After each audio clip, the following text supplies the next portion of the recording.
We're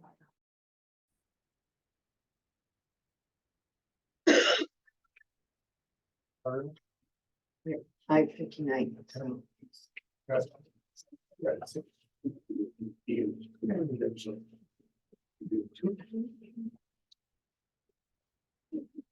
All right.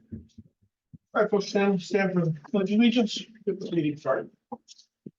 The pledge of allegiance. To the flag of the United States of America and to the republic for which it stands, one nation, under God, indivisible, with liberty and justice for all. Welcome all. Henry, I'd like to propose to the board that we make some adjustments on the schedule on the agenda in light that Angie needs to leave. Is that Jenny's phone number up there? I can't. Let me, yeah, I'm Okay. checking on. So while someone's checking on that, this is what I'm proposing to do. We'll go ahead and do announcements and introductions.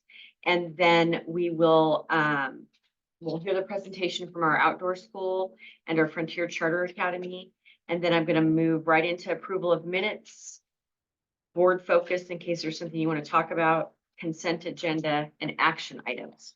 And then we'll save the reports for after action items. I feel like that we'll be able to get through this very quickly. There's not a whole lot of substance in the action items. I want to make sure that. Do we have anybody that wants to talk? As far as. Then we'll go back Yeah, through that's what and I'm then we'll gonna go to go back. public comment and then on through reports. Awesome. Okay, is that Jenny's number?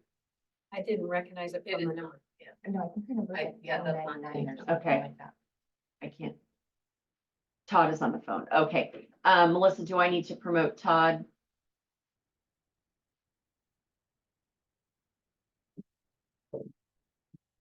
Not sure. Okay, text me when you find out.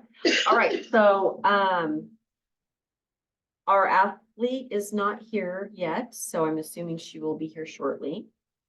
We have a proclamation for her, in recognition. Yes. Just a quick save the date reminder, you should have all received the cards in the mail on our golden prom. And scan the QR code to sign up. It's free of charge, but we are taking donations and we have a couple of people that are sponsoring the part of the event, so that's been really nice. So it'll be fun. There's a DJ playing music from the decades and there'll be dessert and refreshments. So how that goes, that'll be the first ever. I wanted to talk about changing the April board meeting from that Thursday to Tuesday now. We have to do bargaining on that Wednesday night. So instead of having the regular board meeting April 18th, I'd like to propose that we have it on April 16th. You don't have to decide right now, you can wait to discuss it, but that's what I'm proposing. And then don't forget, we have a work session on April 9th. There's a budget committee training that Karen has sent out a Google form to kind of get dates on that to see who's available when. Karen, did you want to add anything about that? Yes, it looks like the best date across the board is April 4th at 6 p.m. Just Thursday. And will that be virtual, online? Yes, it'll be Zoom? a virtual and in person. So it'll be in person, but it'll be a virtual option. Okay, Four. Yep, that's 6. yes. Got it. And then Karen, did you want to give them the reminder about the assurances or do you want to wait till you report on that? I'll wait. Okay, very good.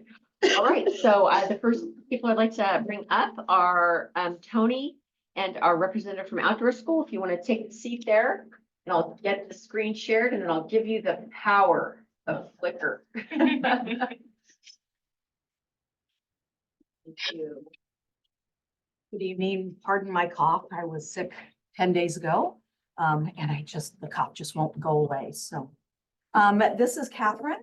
She is here to help us answer any questions about outdoor school because we would really seriously like to look into overnight outdoor school for next year. We have done it in the past, but it was many years ago. So this would be something very new to a lot of the families. And it sounds like an amazing program.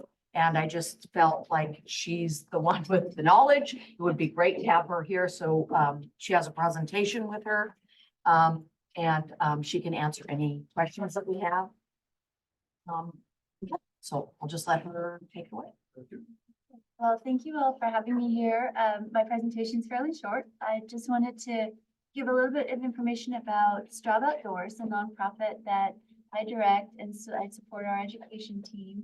I just came from an outdoor school session at the coast, and so it's been really great to be able to start the season and be able to work with schools in Western Oregon largely, but also Eastern Oregon. So we have this presentation that is kind of, and I'm gonna try to maneuver this. So let's see, is that the one that goes up?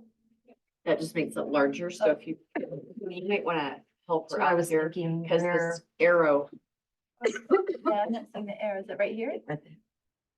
No, that's fit to screen. so if you, it's right. Oh, it's in. Oh, perfect. Oh, there we Okay, go. so Yeah, we'll right just there. do it that way. Okay. So the presentation is really geared towards parents, guardians, and adults, families, including students. And so it just kind of bear that in mind. We don't really have a presentation for school boards and things. We usually just gear everything to parents and kiddos. So keep that in mind. And it's here to answer some questions.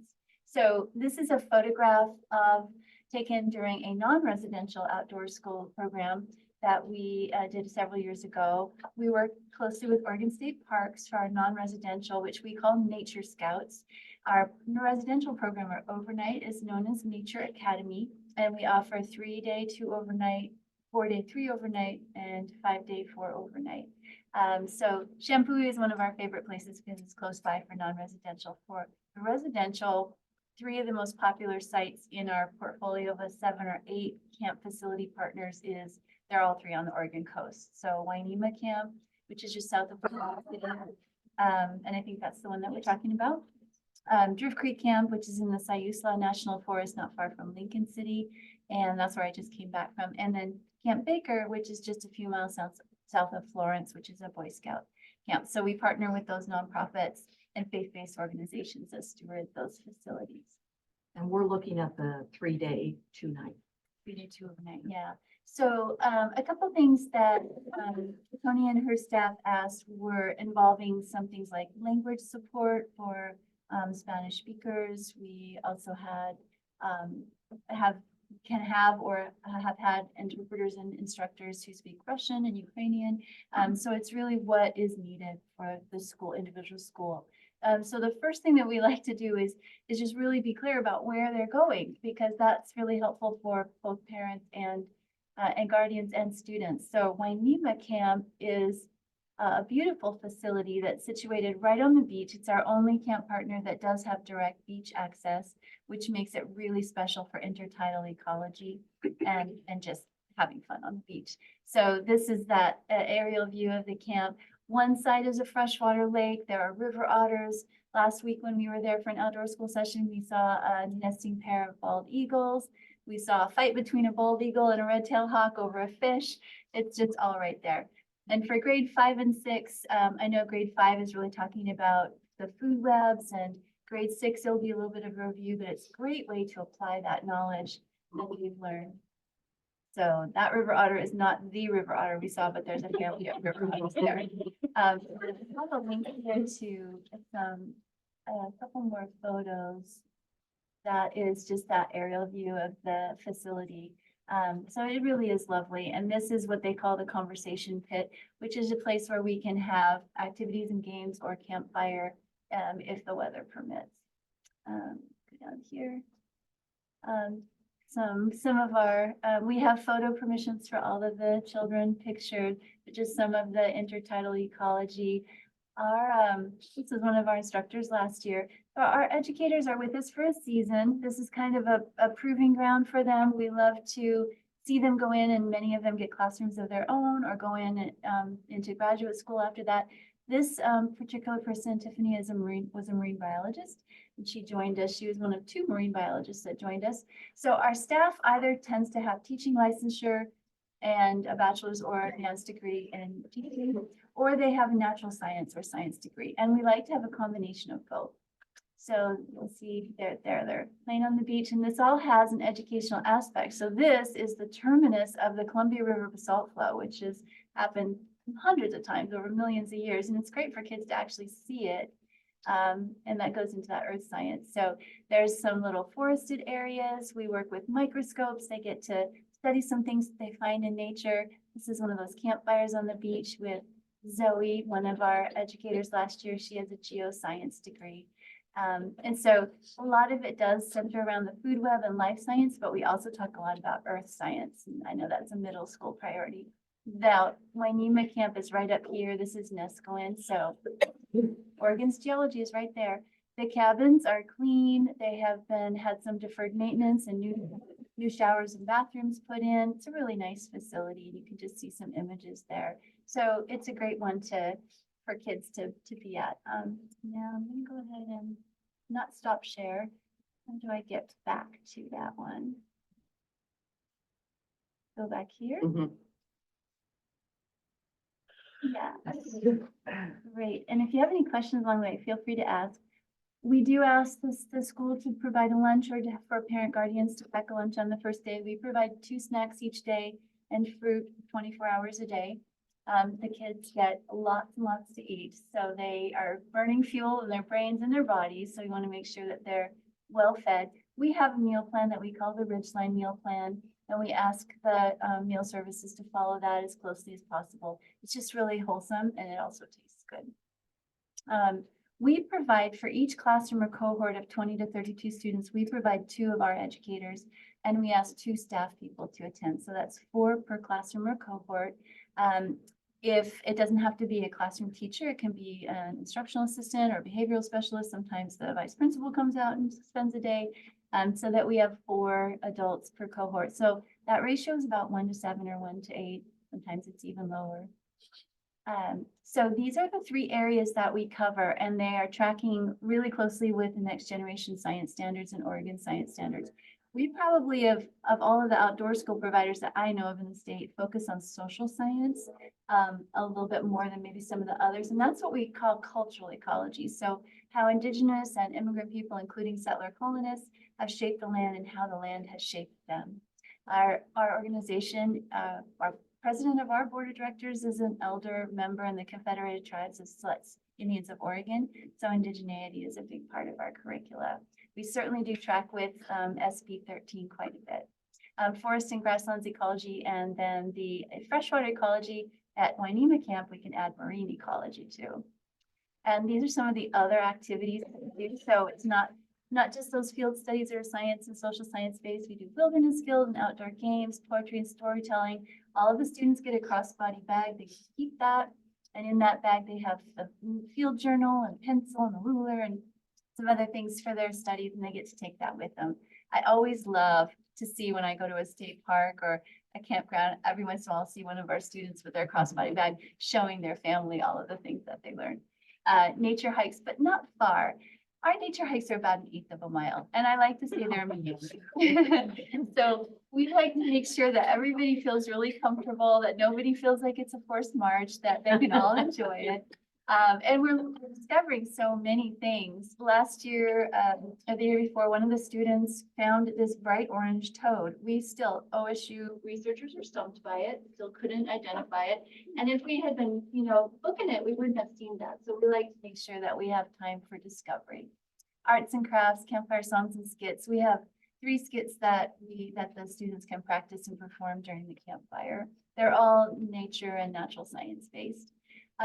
All of our staff is certified, adult and pediatric AED CPR certified, and we are generally within a half hour of emergency medical services. So we also have lead educators that are wilderness first aid certified. So we're able to handle those minor first aid situations. Most of them are bug bites or scratches. Every once in a while, we'll have a sprained ankle from somebody getting too energetic, but anything more than that, and we're going to consult with school staff right away, develop a plan, reach out to parent guardian, and then transport to a facility if needed. It just doesn't happen that often. We're a pretty low risk tolerant organization, and the program doesn't include zip lining or water sports or things like that. It's a lot of fun exploring.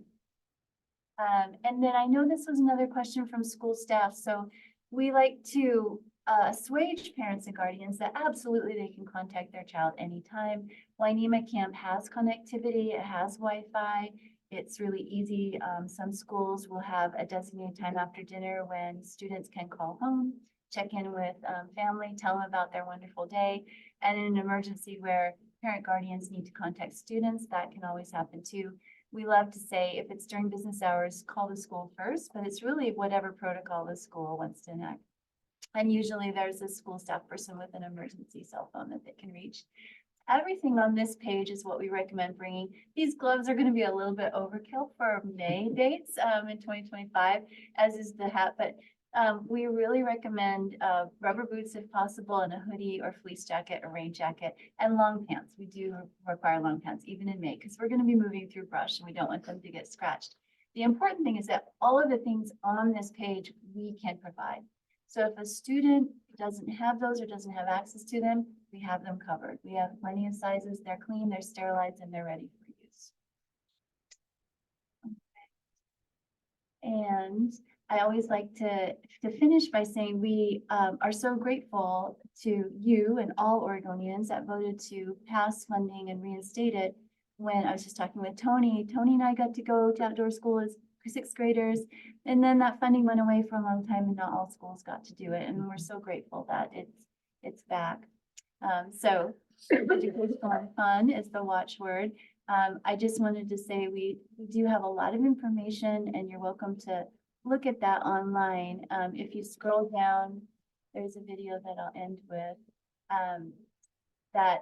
There's two videos, one that talks about our organization in general, and then one that talks about our outdoor school. I like to say we're a pretty kind, gentle outdoor school, but if you click on outdoor school, you can kind of see that in action, and I'll play that real quick.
Is that I'd love to open up for any questions from the board or from any attendees. I also want to jump in a couple things. When Amanda Braswell and I were talking about this, the couple things that we were worried about, she immediately had answers for, like, well, we have kids that aren't going to have coats, aren't going to have boots. We can supply that. We have parents that are going to be very concerned about spending the night and not seeing their kid for a couple days and can't contact them. Oh yeah, they can contact them. We can have phones, they can call them in the evenings. Every worry that we came up with, and I'm sure there's probably more, she alleviated immediately. We were really impressed with this program. The one other thing that was not mentioned is we do also want to include high school students. So we want to open it up for juniors and seniors in high school to be able to come out and be counselors. And I'm hoping also that would alleviate a little bit of the concern, because if my child is going, maybe their big brother or sister might also be there as a counselor.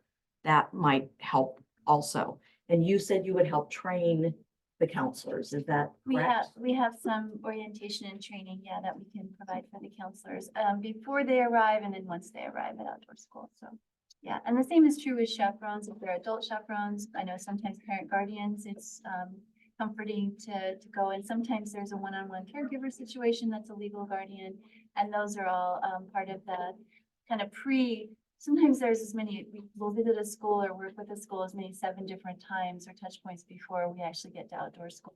And that just increases everyone's comfort level. So pre-trip classroom visits, chaperone orientation, high school counselor training and orientation, parent guardian information meeting where they can talk directly with our educators. And each time we're bringing some members of our education team, we find it's helpful when kids get off the bus and they see a familiar face. What about dietary restrictions? Since the food is put together, people have options for kids that aren't able to have it. Yeah. Oh, I'm so glad you asked that. Yeah, it's a requisite of our partnerships with the camp facility. So we had several for this week, and the camp staff at Drift Creek, and certainly it's true of Wainema Camp, are able to accommodate any dietary restriction that we have put their way, including some faith-based, restrictions. So they have, we haven't been able to stump them yet. So, and oftentimes they're in combination. So we had a severe peanut allergy. We're a peanut-free program.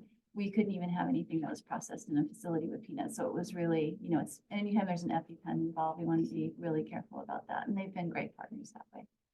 Yeah, thank you for asking. So as they move through the process, and it's nothing different about this, I just wanted you guys to have the initial heads up, knowing that Tony and her staff are very proactive and that we're going to make sure we do a lot of communication and education to parents so that when we get to next May, that everybody has had plenty of opportunity to ask questions and figure out solutions to any obstacles. So if you, as you're thinking of wonders, you can email them to me. I'll pass them on to Tony and we can put together an FAQ. So that is not this year, but next year. Yes. Yeah. Very good. We're looking at May 20th. I wrote it down. 22nd. Yep, 20th through 22nd is what we're looking at, which is right after state testing. So state testing is done. They can then go have fun, come back. There's a couple of weeks of school and they're out for the summer. Sounds great. I love that idea. Yep. You too. Your presentation is. Really excited, really excited. Yes, that'll be great. That'll be a great time to be out on the coast. Yeah, it should. Well, thank you all. Thank you very much. much. Yeah, thank you very much. All right, thank you. Okay, we'll just move on to Melissa. Oh, Todd should be on the line. You might have to promote him so he can speak.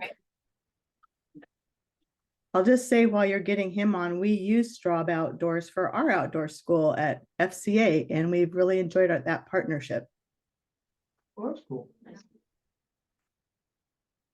So I'm trying to unmute him. Oh, I'm good. I'm in. There you are. You hear me, Andy? Yep. Yes, Yeah, we can thank hear you so much. I can. I appreciate you letting me go remotely. I'm finishing up a baseball game here, so down with West Salem. That's all I gotta say. Anyway, I appreciate it. Thanks for entertaining us again another year. We've had a great partnership for, I think we're in our 8th year now. And we truly do appreciate it. I can't say that enough. The district's been great and the leadership's been wonderful to work with, and we hope we're fulfilling our obligations too. So this is our annual budget report and approval. No big major changes in staffing, no major changes, programmatic changes or anything like that. So we're kind of running very similar to what we have the last few years.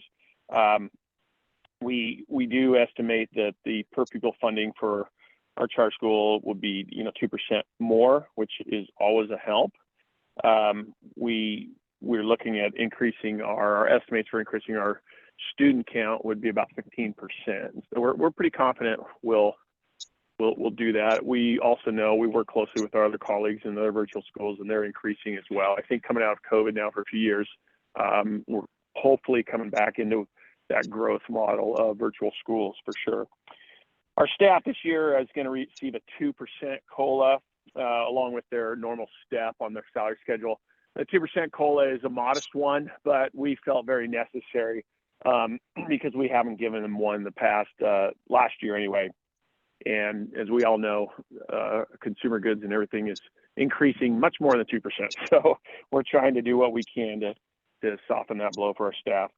So outside of that, like I said, everything's fairly similar to what it has been in the past. We feel comfortable and confident that we're we're fiscally sound anyway. So any questions towards Melissa? I know she has a little finer detail if you want to see it. No. So the budget is an action item later in the agenda that is attached to the action. Yes, that's it. That's it. All right, Thank you. thank you. Great. Well, thank you. Yeah, thank you all so much. Thank you very much. Good evening. Good night. Okay, so then if we're following the flow, we're gonna go ahead and move on to approval of your minutes. Anything? Okay, then I'm gonna make a motion. I move that the Jervis School District #1 Board of Directors approve the minutes from February 8th, 2024 and February 15th, 2023. We have a motion. I second. We have a second. All in favor? Aye. Aye. I wasn't aware if you had any board focused topics you wanted to bring up at this time. And you can go on to your consent items.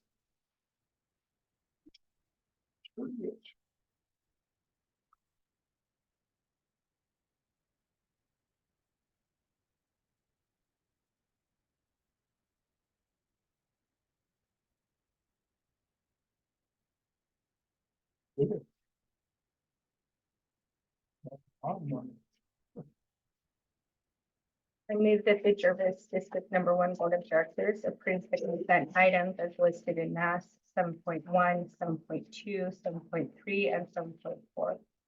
We have a motion. I second. We have a second. All in favor? Aye. Aye. Aye.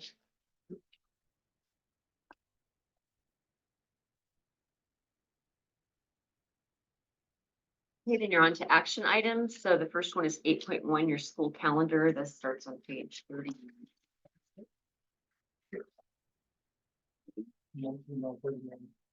I didn't receive any additional feedback with regard to the school calendar. What you're gonna see on here is that we have not marked the early release dates yet. We'll do that once the calendar is approved.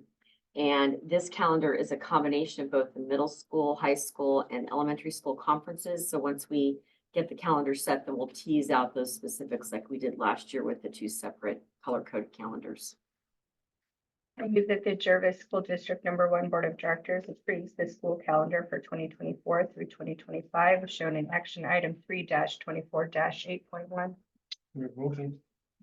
We have a second. Discussions? All in favor? Aye. Aye. Again, I know you're really wanting to be in position 12 of the OSBA, so there's an application there. You don't have to take any action. You can Perfect. decide to let it go. We'll up it. That's weird. So weird. Okay, the next one, 8.3, is the renewal of my contract. Move that the Jervis School District #1 Board of Directors approves renewing the superintendent's contract for a 3-year term to begin the 2024 through 2025 school year. Absolutely second that. Motion, we have a second. All in favor? Aye. Aye. 8.4 is the reading of my public statement evaluation.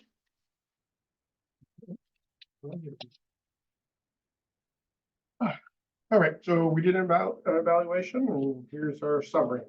Board of Directors of Jervis School District #1 has completed the annual evaluation of Superintendent Andy Stevens for the 2024.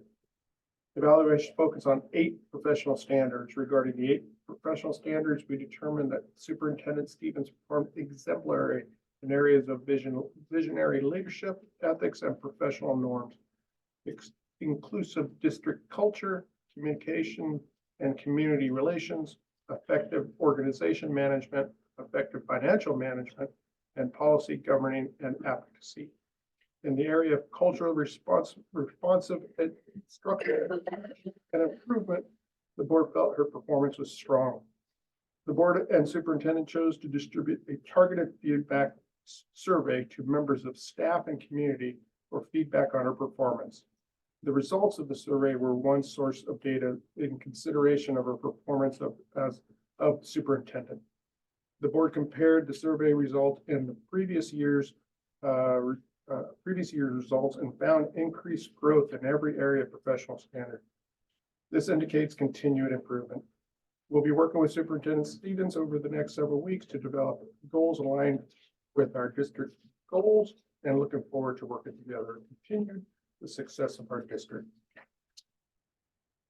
We move that the Jervis School District #1 Board of Directors approves the superintendent evaluation public statement as presented by Board Chair Henry Bustamante.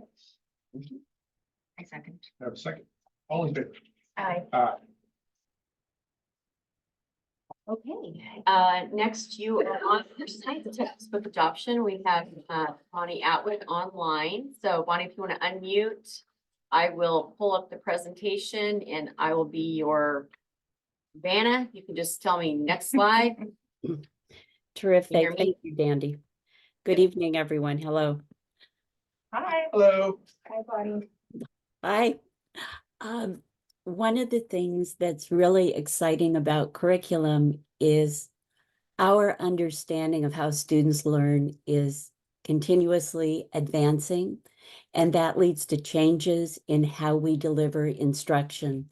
So it's exciting when we start looking at new materials to see the kinds of changes that are being incorporated. And that's what you're looking at here, a list of the types of changes science teachers encountered when they started evaluating materials for this round of adoptions. And all of these are elements that they valued and that we looked for in our materials. Next slide, please. The adoption process we used is one that we've been through before, so I don't want to spend a lot of time talking about that tonight, but the process itself is what's listed on the left-hand side of the screen, and then we have some particulars as to how the process played out during this adoption here. So we started by establishing a committee.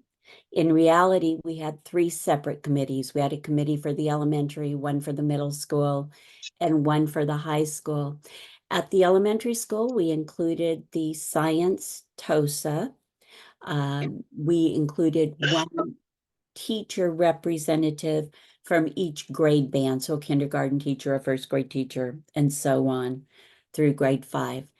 The secondary committees were much smaller. Our middle school adoption committee was made up of the 2 middle school science teachers, and our high school adoption committee was made up of our 2 high school science teachers.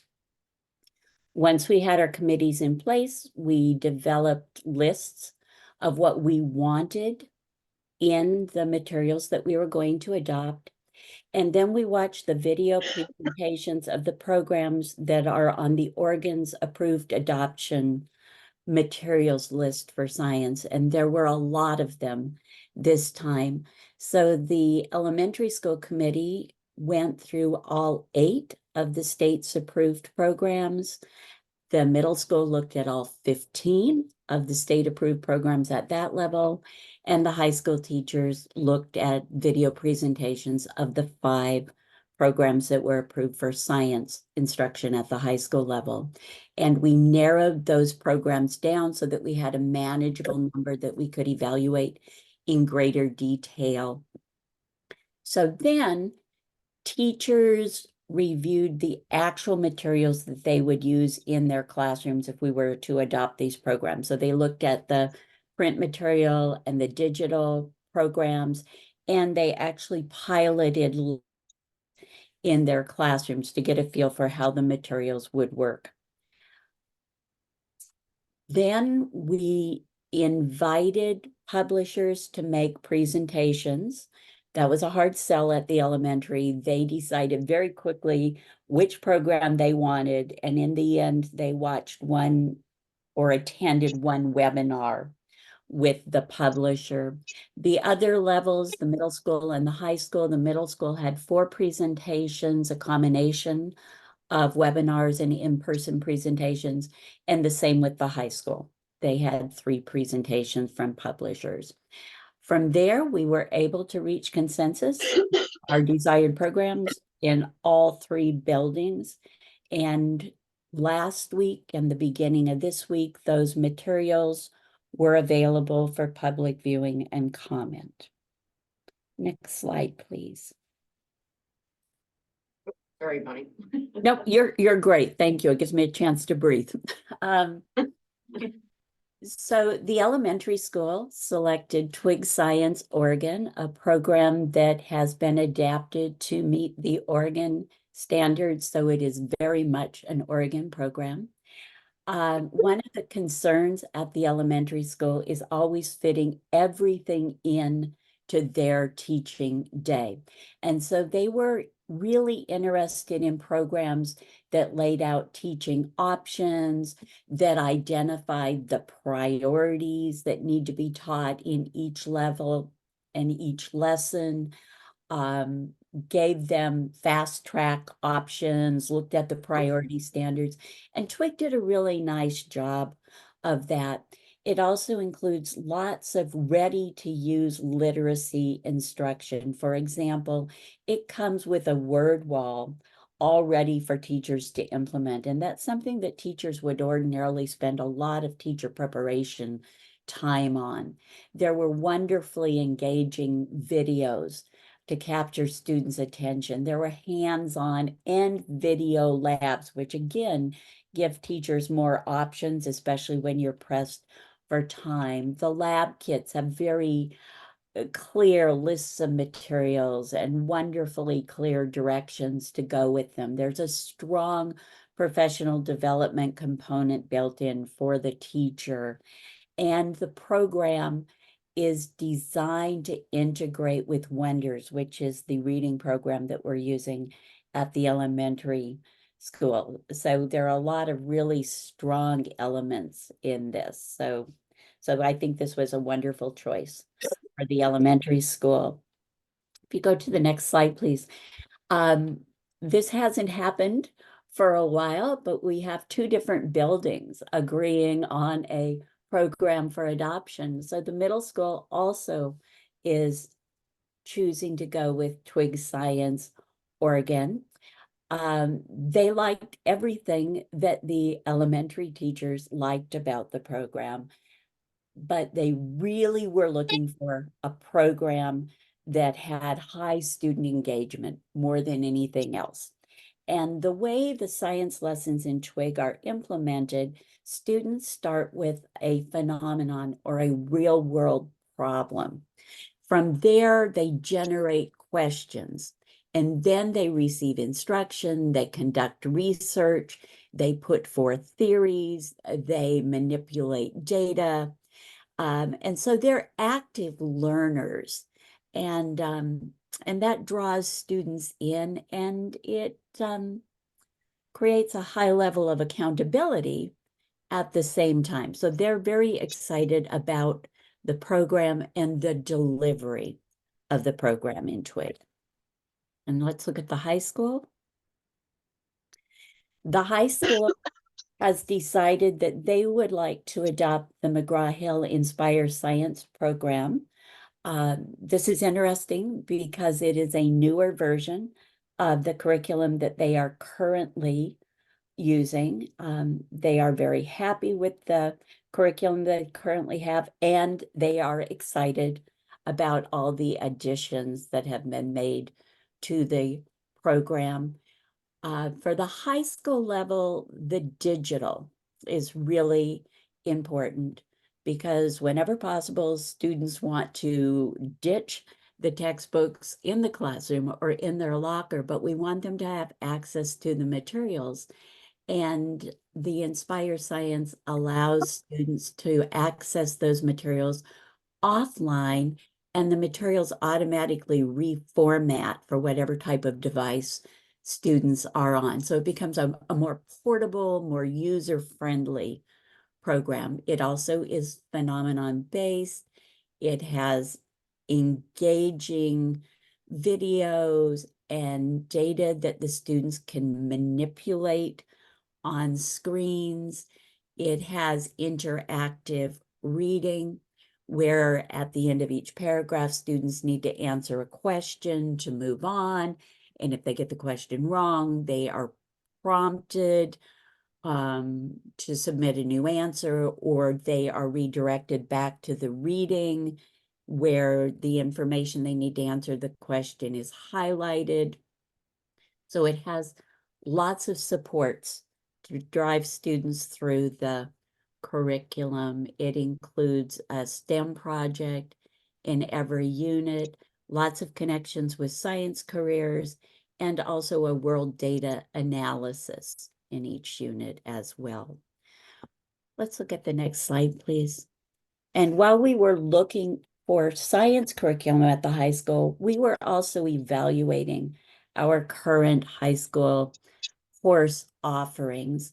We would really like to encourage students to take a 4th year of science, a year beyond the 3 years that are currently required. And in order to make that happen, we feel we need to offer courses that students value. Right now, we're set up, and we will continue to operate this way, with every freshman taking a STEM physical science class, and we are going to integrate earth science into that class, and we have a book that is set up to do that. All of our sophomores will take biology, and then for their junior and senior years, students will have a menu of courses that they can choose from. And you can see from looking at this that the chemistry and the advanced biology courses are offered for optional college credit. We have those programs linked into the Willamette Promise program. So students can choose to take chemistry or physics or the advanced biology or a newer environmental science class, newer to us. The curriculum that we look to adopt is for the STEM physical science class, biology, physics, and environmental science.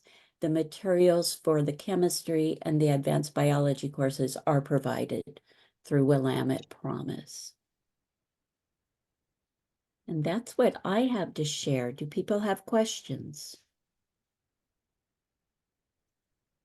No, it was great. And I really like the tie-in to the Willamette Promise on those two. So that was fantastic. Thank you, Bonnie. You're welcome. Thank you. Thank you. So this is an action item as well. Do you have language for that? Move that the Jervis School District #1 Board of Directors approve the textbook adoption for science as presented by Dr. Atwood. Motion. I second. Aye. And then 8.6 is your action item for Frontier Charter budget. I move that the Jervis School District #1 Board of Directors approves the Frontier Charter Academy budget for 2024 through 2025 as shown in action item 3-24-8.6. You have a motion. I second. You have a second. All in favor? Aye. Well done. Well, now we're on to reports, right? Yep. Yes, no, public forum. Do you have anybody sign up? It's just me. Oh, you signed up? I did sign up. But I gotta read this before you. That's fine. I'll keep it on shut for 5 seconds. We know how. Public participation in the board meeting. Statement by members of the public should be brief and concise. The chairperson may, at his or her discretion, establish a time limit on discussion on oral presentation by a visitor of any topic. Speaker may offer objective criticism to school operations and programs, but the board will not hear complaints concerning individual school personnel. Chairperson will direct complaints to the appropriate means for board consideration and discussion of the legitimate complaints involving individuals. This time, members of the public are invited to present concerns to the board. That's a very long spiel. I just don't, just in line about if you don't know me. I just want to give an update on where we are in the bond effort. We started canvassing a couple weeks ago. We had 3 groups out. We hit about 80 houses, I think. We've had phone calls going for the last 2 weeks. I think we've dialed 250 numbers. The contact rate with that is like 22%, right? Because a lot of people don't answer restricted calls. But we've got positive feedback. We have had some, obviously, the naysayers. But for the most part, I feel like it's been pretty positive. We have, actually, I keep checking my phone. We have the Spanish Canvas and phone banking training happening at the cafeteria at the elementary right now. So I'm waiting for them to wrap that up, which is amazing. Yes, mostly positive feedback. We found, so this is kind of something for you guys to think about, that a lot of the people that are combative are not up to speed with where Jervis is at now. It's, 20 years ago, what it looked like inside our schools and what things were like that. And I'm honest with people, like we weren't gonna bring our kids here because of that, but being here and seeing that now, that it's different. So if you guys have anybody has any, I'm combating that with my story when I talk to people, but any other ways that you can think of to maybe kind of help with that towards all the things. I think most of the people have done the tours, maybe not, I don't know. So that's where we're at. I brought my door knocking, my phone canvassing sign up for anybody that wants to join. Henry. Yeah, and I think we have, I don't know how many years past, obviously, because I'm new here, but I want to say I have at least 35, 40 people that are on my list of people that are volunteering. We have a group going out this Saturday for door knocking, if anybody wants to go. We should have about 10 people, which is 5 groups, which is about 40 houses in 2.5 hours. So we're working on it. That is fantastic. Thank you. Question on the phone calls. So when you guys make phone calls and the people that don't answer because it's an unknown phone number, is there like a text message that's sent right afterward? Or We are working on that. So right now, my people, that's what I call him. OEA. We were not doing text messaging because just kind of like the easy way out type of thing. But he's looked at the data, and a lot of people that aren't answering are my generation, the 18s to the 8-ish. And so he's going to look at that over the next week. I think he's going to look at next week's data. And then we probably will start text messaging. We are not leaving voicemails right now because ballots aren't out yet. So we're just in the preliminary. I should have mentioned that he said that we're making great progress where we're at right now with the amount of contacts that we have had without ballots gone out. But text messaging is on there. I'm pushing for that. I would much rather text people than call people. Yeah. all of us? Yeah. I never answer. phones No, that I yeah, don't know. neither do I. So that's if why they call like, me and they follow up with the text message, I'll call them back. yeah, so he's working on that. He didn't want to give people the easy way out, basically, like us volunteers, right? Hit the ground hard and then do the easy stuff if it makes sense. And so the data is showing that that's probably something that we're gonna start doing in the next couple weeks, especially once ballots come out. Because right now we just got the measure. Well, we went door knocking without the measure because we didn't have one yet, obviously. But yes, that is on the docket. And I am pushing for that because I would rather do. I would too. When you're canvassing, what are you leaving with them? Are you brochures? We are working on getting more, oh my gosh, they're like foldable cards that can fit in your wallet, small 6-sheet pamphlets. This last week when we did it, it's just the bond rate, Spanish and English on one side that has the map of where we're at, and then the link to the bond site. We're working on getting some stickers to stick on those that say vote yes, now that we have a measure number. But now that we have a measure number, everything was like on hold until that happened. We're working on getting door hangers. We've had some people that are gonna donate that to us because our bond, our pack numbers aren't very high for money, which is fine. But so there will be information about, safe, drive, warm. This is more personal, but right now it's just the bond rate because that's all I had. And we will be having the yard signs again. Yes, I ordered those Monday. So they said beginning of April. So right about the time that we start getting into it, we ordered, I think 50 English, 25 Spanish, and then 5 large signs. We have 4 community members that I ordered 4 by 6 feet yard sign. Okay. 4 by One of those. I gotta order more then. No, I'll do it. Yeah. So there's gonna be 2 on River Road, 1 in Brooks, another one on 99. We're on 99.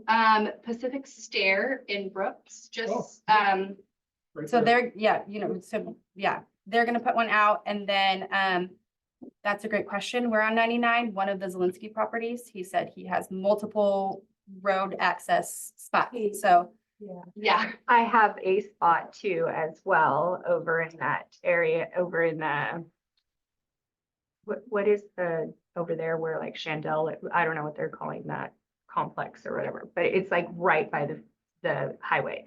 You'll be able to see it. Okay, I can, yeah, It they, doesn't have a really a fence anymore, so you'll be able to see it really well. okay, I will order more. Yeah, we ordered 5, I ordered 1 extra, so I will call them and order more. That's fine. Get it out, right? Yep. They're bright red in your face.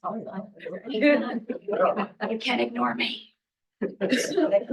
Thank you. No, thank you. Thank you. I don't think there's any other public comment. I should go. No, somebody would say, anybody on? No. fiber? No. Okay, we have 2 students with us tonight for the student council report. We have Gloria and Cassandra, if you'd like to come up here and put in the hot. Cassandra and Pat. Oh, well. Gloria. Thanks for coming, guys. Very well at track.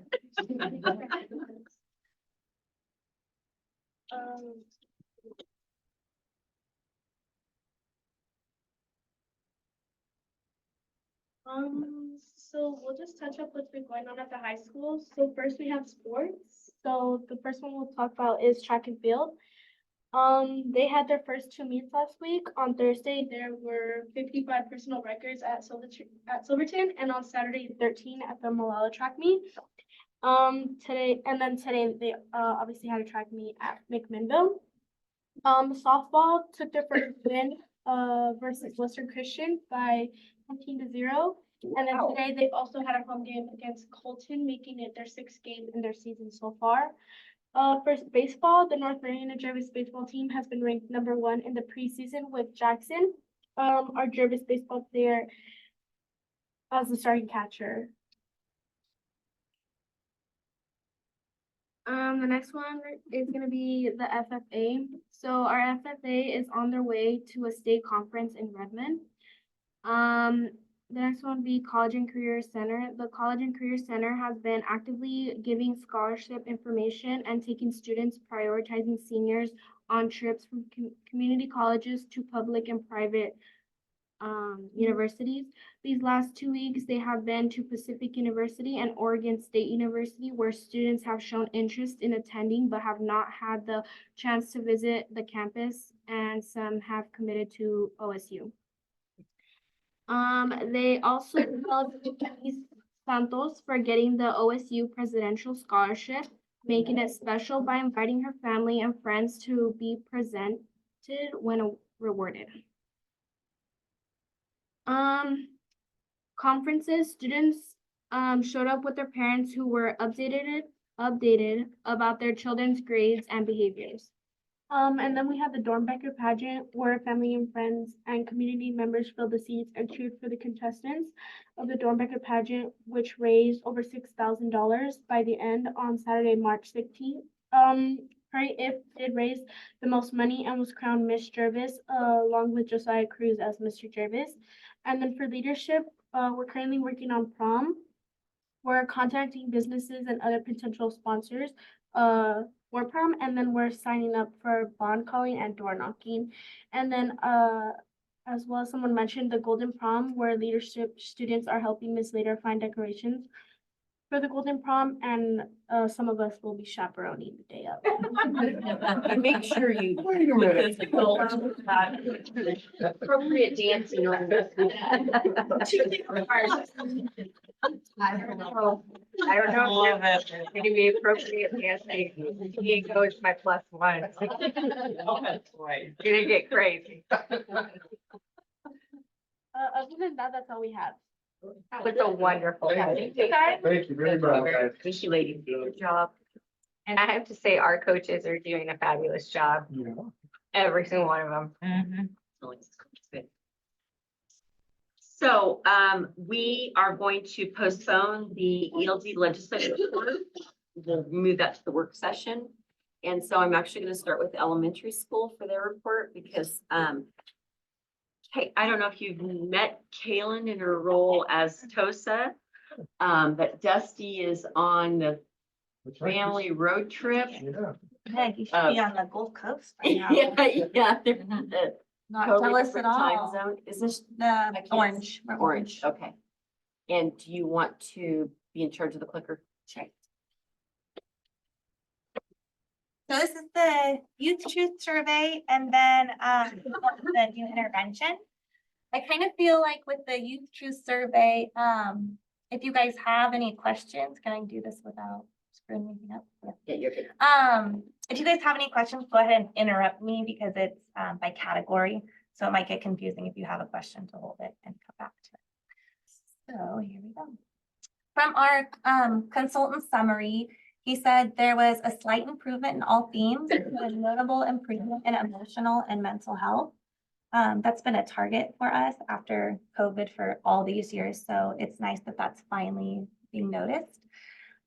Statistical significance. I really liked this one. Do you like how your teacher treats you when you need help? For our students, it shows that they are able to ask for help and those relationships are being met. This statistic was interesting and not only did they point it out, but I noticed in our admin meeting, it was the opposite. So for us, girls were consistently rating higher than boys in the engagement and relationships. And when we looked at the middle school and high school data and then nationwide too, it's flipped. Boys generally rate higher than girls. So I'm not quite sure what the difference is with us this year, but yeah, something to be aware of. So for each of these slides, there'll be the one that was rated the highest and then the one that's rated the lowest. And for most of the lowest ones, I have an action that we've done to help fix that problem. So for engagement, the highest rated question was, I feel informed about important decisions regarding my school. I think that is great. It's both coming from parents and students, I believe. So I'm glad that our students and parents both feel informed about the decisions. For the lowest, I feel represented by family groups or family parent groups, parent and teacher associations at my school. That one was kind of frustrating because we've tried, I know as a teacher there for years, we've tried different parent groups and we just can't get the volunteers. Right. So it's interesting that they rated that lowest, but we do want them to come do that. How do we? How do we care? Yeah, I don't know. Helps to do it. Yes. So very low, but somebody else do that. Somebody needs to volunteer. Gosh, we need to be volunteer, but yeah. We have our go-tos, but we can only use our go-tos so many times. before they're- Right now. Yeah. We have a lot of. We need them to do other things, yeah. This was one of the quotes that came from a parent. Because they offer after-school programs at no cost, every child can participate. There is a wide variety of age group. They can rotate out if they want to try something else. It really gives kids the opportunity to try several different activities that parents might not have been able to offer. And so I don't know how much Dusty has shared with you about clubs. He shared a lot. They're awesome. The Yeah. kids love it. I'm always so impressed with our, sewing teacher, because that's not something I would want to do. I want to join. Yeah, you want to teach? I can't. That's why I need to go and learn. Can I just give them my project? Well, they are elementary school students learning, so just be careful what you do that. Yesterday, that club did get to take home, it was some little thing for their wall. They had it around their neck. They were so excited for it. Relationships, the highest was, I feel comfortable approaching the administration about my concerns. So that's really comforting that parents can come to us with their problems.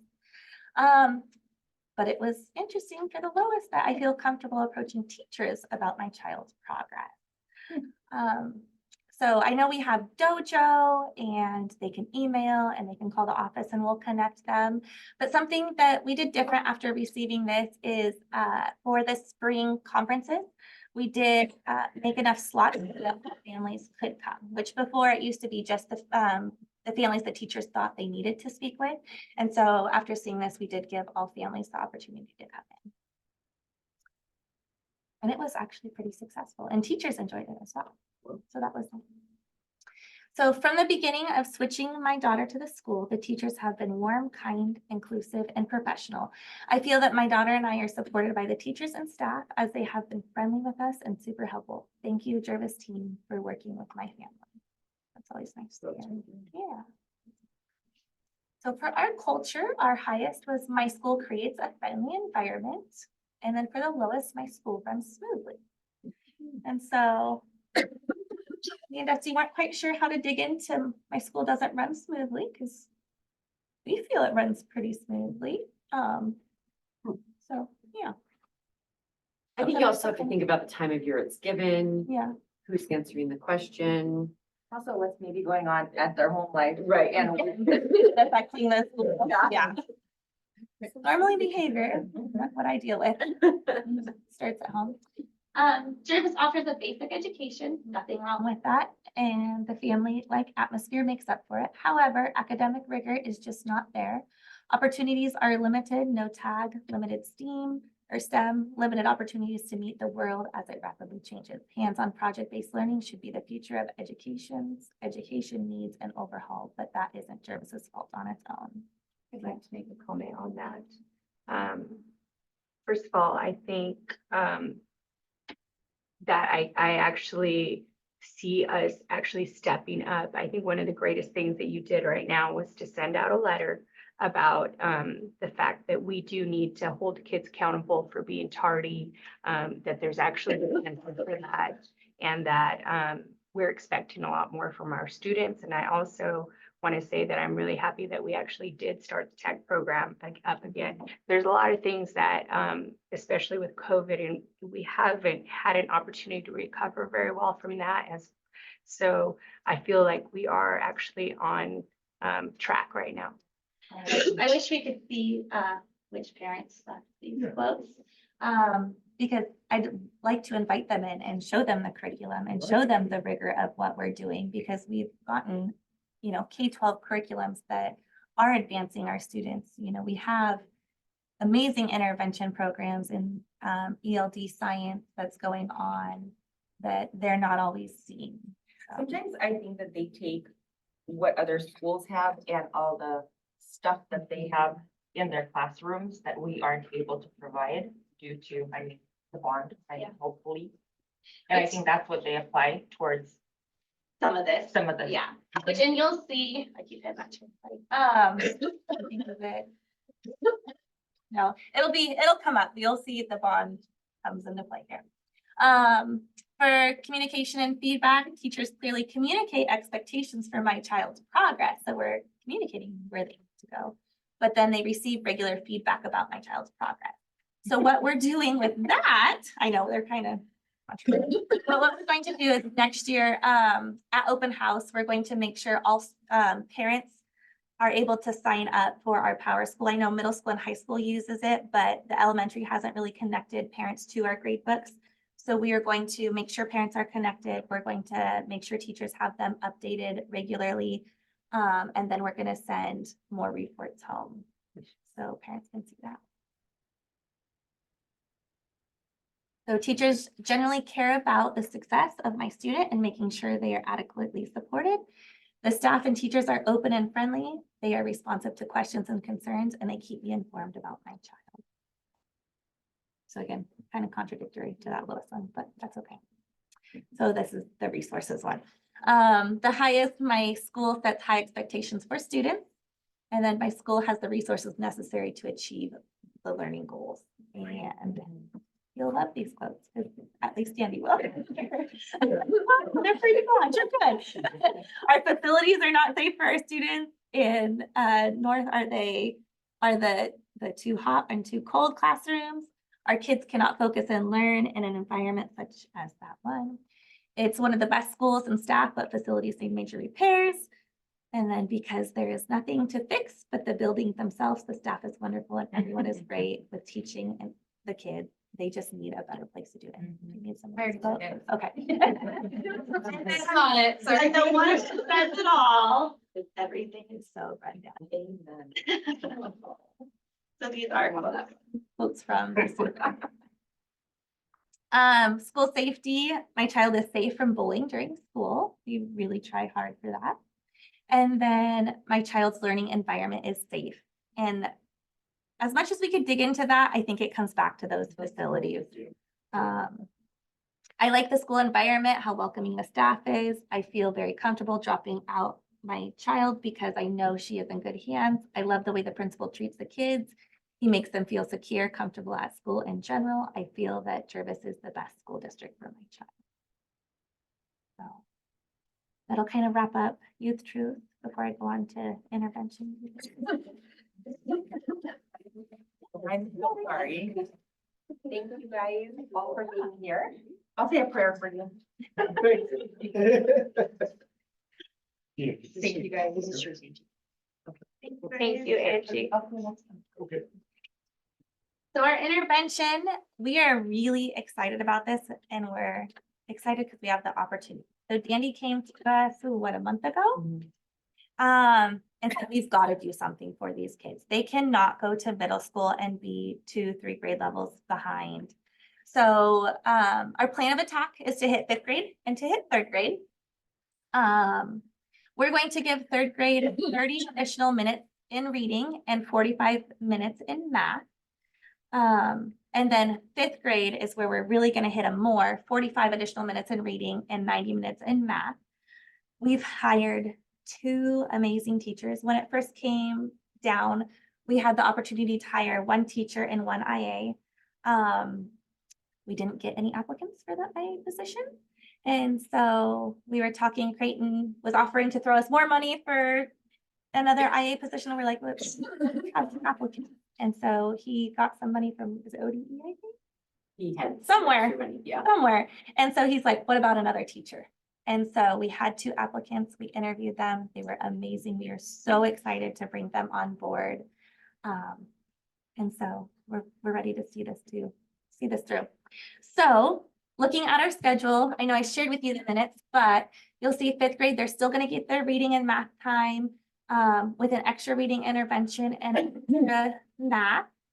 Over in the 3rd grade with the other yellow, they still have their math, their reading, language arts. We know our Hive time is really successful and has been moving students, so we wanted to make sure we were double dosing them with intervention. So our 3rd graders are still going to have their Hive time, and then they're going to have an additional reading intervention on top of their language arts time. So we are just bombarding them with math and reading until they are caught up. For our curriculums, we pulled in all of our specialists and sat down and looked. We listed out all of the officially adopted curriculums, iReady, Wonders, Envisions, and we tried to figure out which one would be best. So we went ahead and stuck with iReady because it gives kids an individual pathway. So what the teachers are able to do is they're able to sit down, group the kids in like skills that they need to be caught up in. They're able to teach the lesson that iReady shows them they need. And then once the lesson's taught, they can go on their Chromebook and continue on that pathway. And then they can pull another group of students and teach them while those students are continuing their path. So we're trying to get the most for our buck we can, hit more students being able to use this curriculum. And so we're going to use it for both reading and math. And then some other things that Dusty wanted to make sure I mentioned is we have seen a significant growth with our students participating in our systematic reading, ELD, and math interventions. And then this one is what I really like is we know that the school is doing all they can. But when we select these students, we're also going to talk to their families and tell them like, we're going all in. So you guys have to go in as well. Like we need you guys to limit screen time. We need them reading every day. We need them going to bed on time so that they're here and ready to learn when we have them. So that's going to be a big ask for families, but we are wanting to meet with them and group them that up. So thank you. Doesn't hurt to ask. Yeah, thank you for giving me the information. Kaylin, can you share what parents' reaction was when they got on grade level reports? So teachers did share with them, like the iReady reports that they were low. And a lot of parents were like, well, I knew they weren't there, but I didn't know how far back. Right. The exciting part is they are seeing growth. So parents are excited to see that. So we really had to stress like, yes, they are making growth, but they are still not on grade level. And so I think that's really the misconception with our parents is they're seeing the growth and thinking, oh, this is fabulous, but they're not understanding like, you're still behind. So with them be able to check grades and things there, their progress, that's going to help them figure that out, yes? hopefully. So does that program tell them where they're at in the reading levels? Not And the math reading levels? levels, but it'll tell them what they're scoring on like their tests. So comprehension tests, math tests, that kind of stuff, which if they're not, you know, doing work at a third grade level, their test score is not gonna be that Sure. great. 'Cause it's a third grade But level. It should help. But it doesn't tell them where how close they are to achieving grade level. Not necessarily. The iReady. But that, yes, the iReady reports do, and we take those 3 times a year.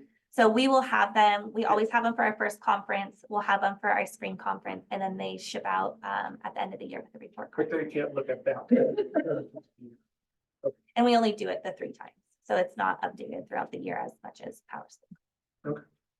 So we have Power School for the high school. Is it the same thing? Yes. as the other? Okay. We just haven't launched it at the elementary school, so after seeing those comments, that's something that we want to do.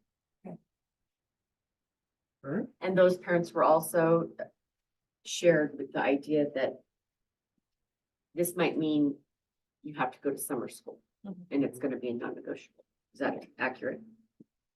That is a great idea. It is. And I know some of our 5th grade teachers actually printed your letter and had it right there for conferences as well, like making sure parents got it, even if they didn't. Yeah, it's time that we're really holding accountability for a lot of this. I myself have seen, you know, my kids going through 8 to whatever. I had my kids in Sacred Heart, but I think there's so much time spent parenting at school that's why that's not happening, and that has to stop. I mean, we have to get these kids reading and to be able to read and write. So, I will say this did also kind of inspire, we knew this was kind of coming down in the process. So we found a way, I don't know how the teachers have done it, but they found a way to also do a kindergarten and 1st grade math intervention along with the reading intervention. I don't think Cindy Smith or Stephanie So sleep. And I know Cindy is always here past 5, but they've found a way to make it, so that'll be really exciting. So we'll try to stop it there as well. We'll find out where they need help. the earlier we can intervene, all of that, 100%. that's the thing to do. Thank you. Can you explain out that for me so I can? Okay, and then we'll go on to the middle school. I can put a face. Yeah. Thank you. Honey, do you want control over your? Yeah, that would be awesome. Thank you. So while we're getting this ready, just talking about conferences, we did very similar things for conferences for middle school. Any students that were failing grades, but also more, if they were 2 grade levels or more behind in either math or reading, they were scheduled for a conference. So we had a very busy day from noon to 8 o'clock. I mean, literally every single half an hour was filled. I just asked on Wednesday, the staff, how did that go? Because they were very concerned that parents would be like, well, why didn't we hear about this? And they said, no, they said, just what can we do at home? What can we be doing? We had, I know the elementary also did it. We had a sheet of paper that was English and Spanish, one for language arts and one for reading and one for math. Here's ideas. Here's things that you can be doing at home. I also bought 2 big boxes. We had 48 boxes of multiplication cards. Here's flashcards. And we literally were handing them flashcards. Here, take these home and start practicing your flashcards. So they were all very positive, and we did the same thing. Okay, there's going to be summer school. We need to get, and we basically said middle school is to focus to be successful in high school. And you're not going to be successful in high school if you're going in 2, 3, 4 grade levels behind. You got to be successful in high school because that sets you up for your adulthood. And we had very positive reactions. How many kids wanted to retake their iReady tests? We had a lot of kids retake iReady tests because we said we need to have an accurate iReady test going into conferences. If you're retaking an iReady test, that means you have a conference because you are 2 or more grade levels behind. And some said, can I retake it? I want to retake it. And we had some big jumps. Because before it was like it didn't quote really matter. Well, now they know what Now it matters matters. because Yeah. you might be having summer school. They don't want summer school. No. Give that. All right, I'm gonna try to, which one did you hit for the full screen? I did the bottom. Oh, yep, right there. Right there? Yep. Perfect. All right, awesome.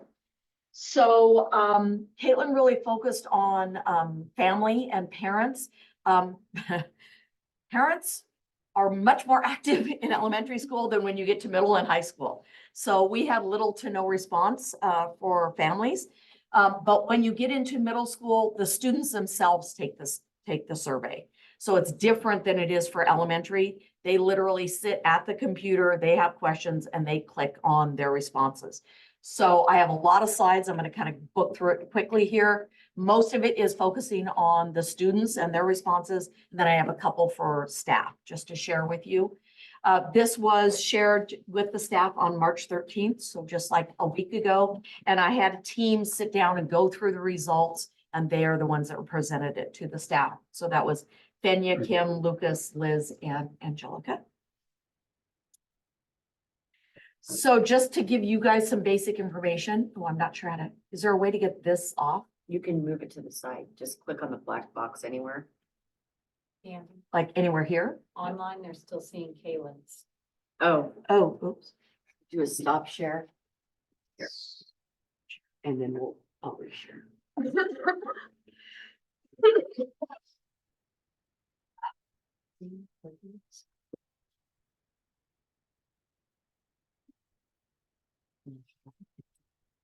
Yes. There it goes.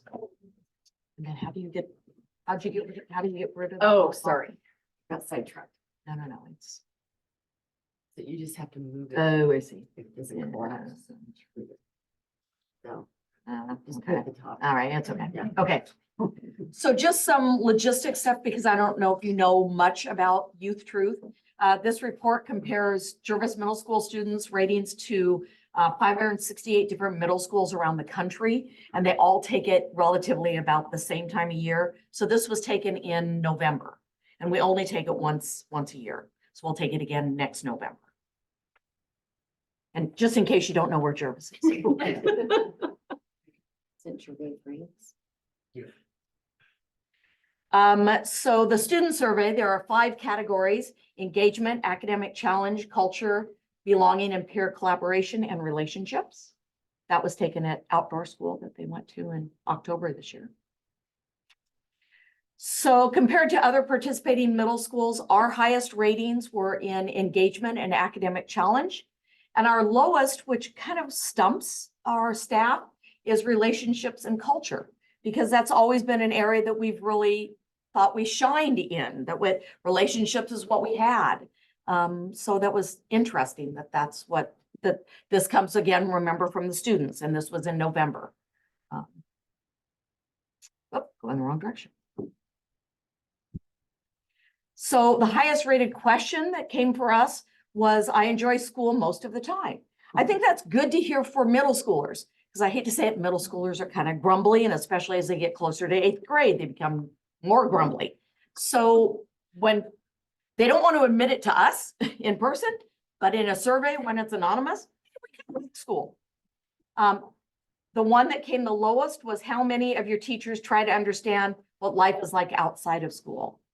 I guess they don't quite get that staff they do have a tough life at home. They do have chores. They have siblings to take care of. They're doing their own laundry. And they think that when the teachers are there probably saying, hey, where's that paper? Why don't you have that paper done? They're not taking into account, but I'm also doing all this other stuff at home. Engagement. So I just kind of copied off these. That is going to be a pain. I'm going to try to see if I can put it down here. So this summary measure describes the degree to which students perceive themselves as engaged with their school and their education.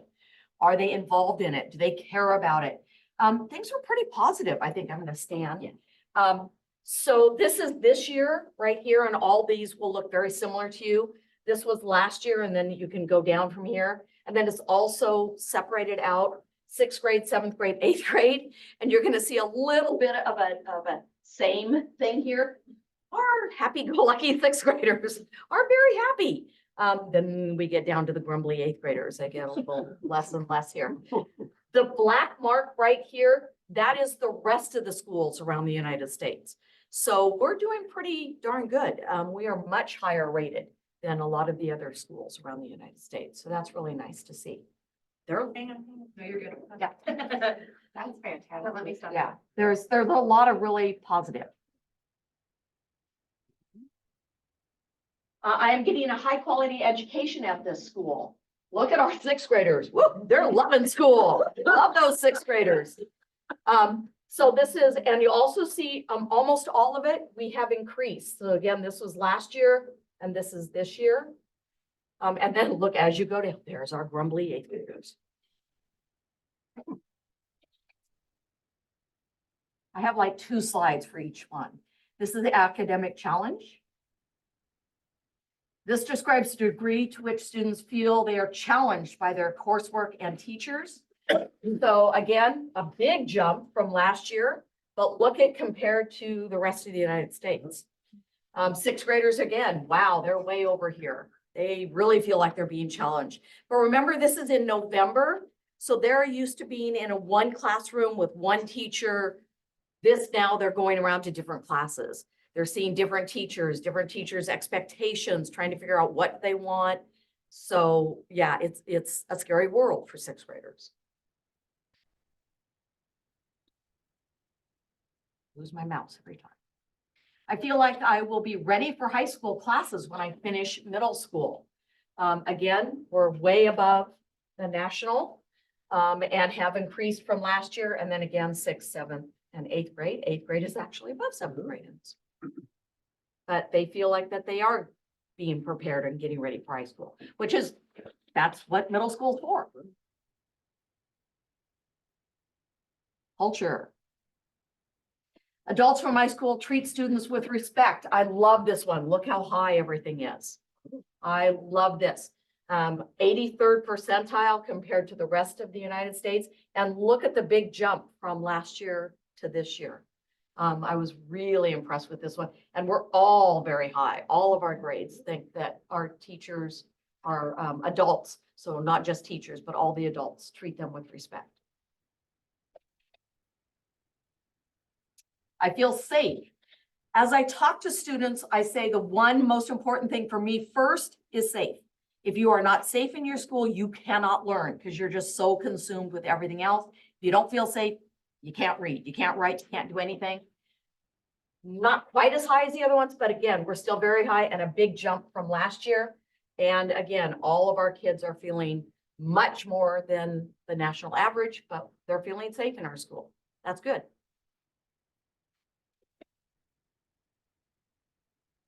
Belonging and peer collaboration. Students feel welcome at their school and have collaborative relationships with their classmates. So this is not so much with teachers, but peer on peer. Again, went up from last year, 80th percentile. Again, there's the national right there. And this is interesting, but remember, this is November. So they've only been in our school for about 2 months. They have new students that they're with. Remember last year they were kind of in one room and now they're with all these different 6th graders. So they're not quite feeling quite as comfortable yet, just 2 months into school, where the 7th and 8th grade, they've been with these students now for 2 years, 3 years. They're quite comfortable with their classmates.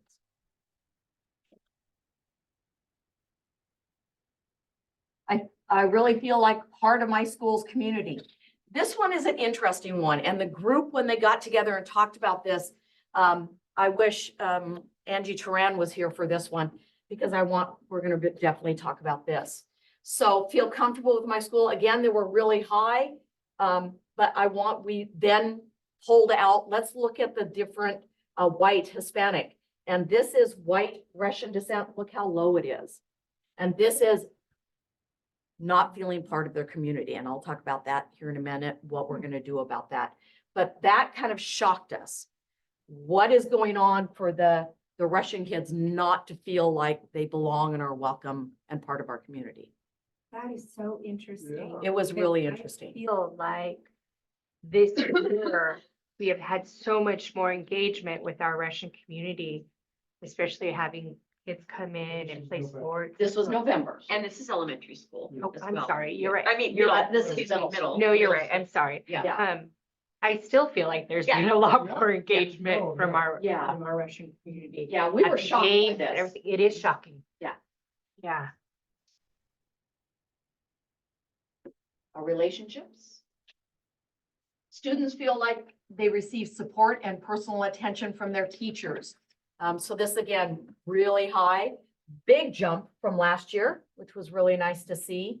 And all very high. And for some reason, our seventh graders are really happy with their teachers. They like that attention from their teachers.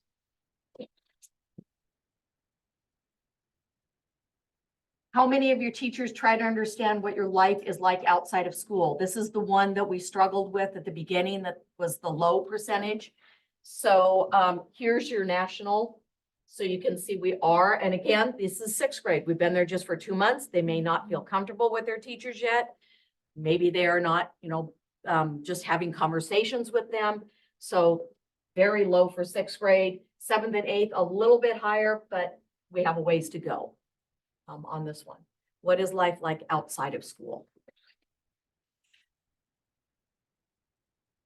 This one I'm extremely proud of. When I'm feeling upset, stressed, or having problems, there is an adult from school who I can talk to about it. I love this one. I am so, so proud of this one. 94th percentile. We are clear over here that all of the grades feel like there is somebody that they can talk to. I think that's huge. That is huge. Especially since COVID, we all know the social emotional part is crazy out there for adults, for kids. And if you don't have somebody to talk to, that's when things get worse. That's when suicide rates go up and fights go up and all of that stuff. They feel like there's somebody. And that's one of the biggest things that I will ask students sitting in my office. I don't want to know a name. I said, is there somebody in the school that is an adult that you feel comfortable to talk to? And once in a great while, there is a no, but most of the time they're like, yes, there is somebody. I think that's huge. This slide makes me so happy because I think it is really representative of our teachers and the kids. I know that my kids have so many really good relationships with the teachers, and a lot of that too is because we're a small school. Yeah, I agree. But this also makes me question the low relationship one. That was our low category. Okay, so if our category is low relationship, but wait a minute, you have people you can talk to, isn't that relationship? So Yeah, it's, again, a little confusing. So where do we go from here? So over here, remember the survey was taken in November. So Ms. Venya, Ms. Aloha, Ms. Venya is the behavior specialist and Ms. Aloha is our counselor.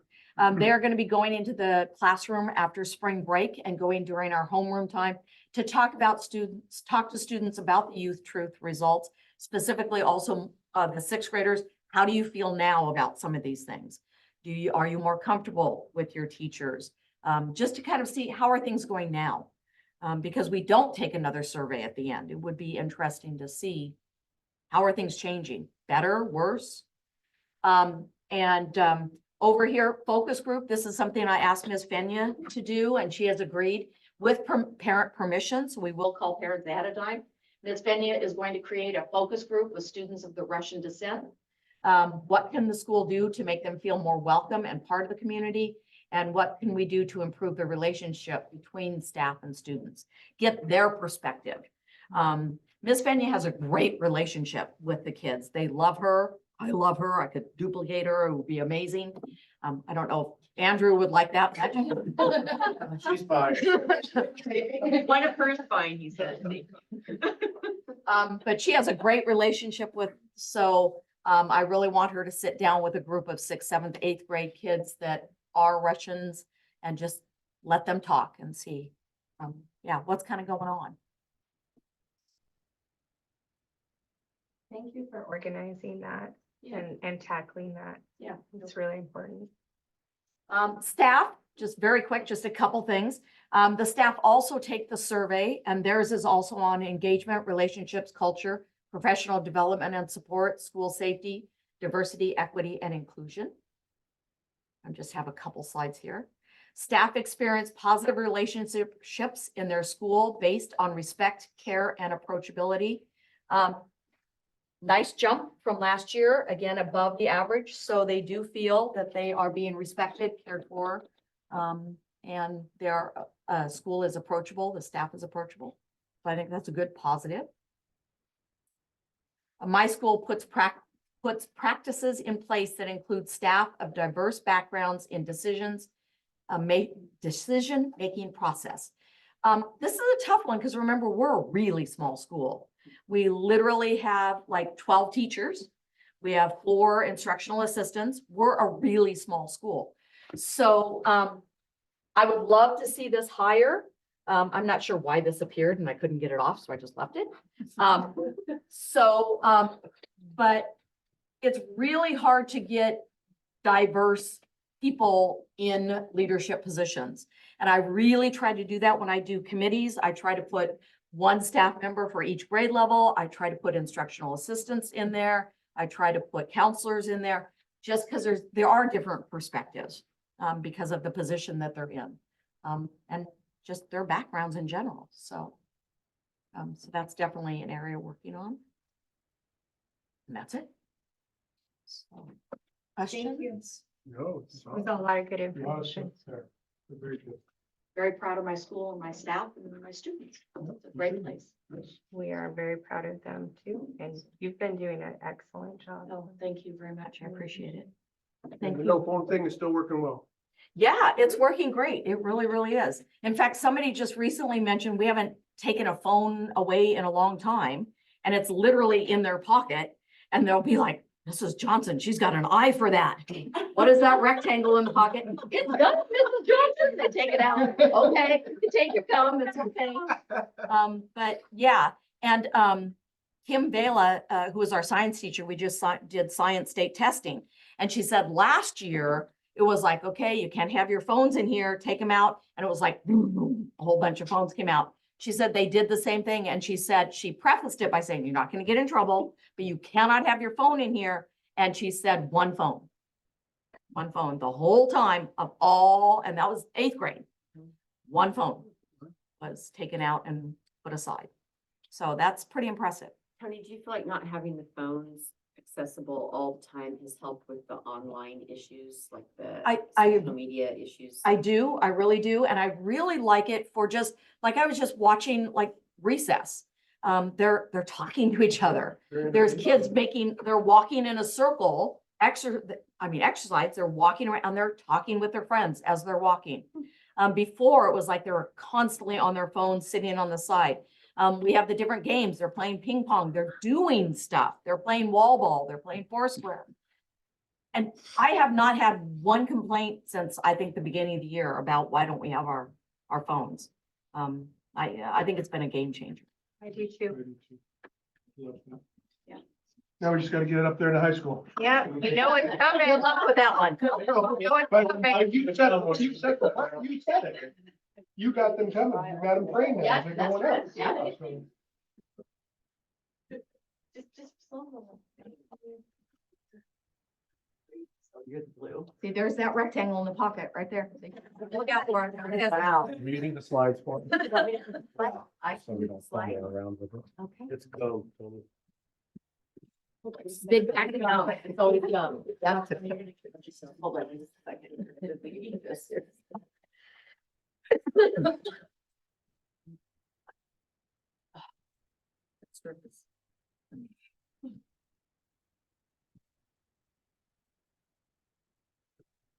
You know, it's like, hold on just a second.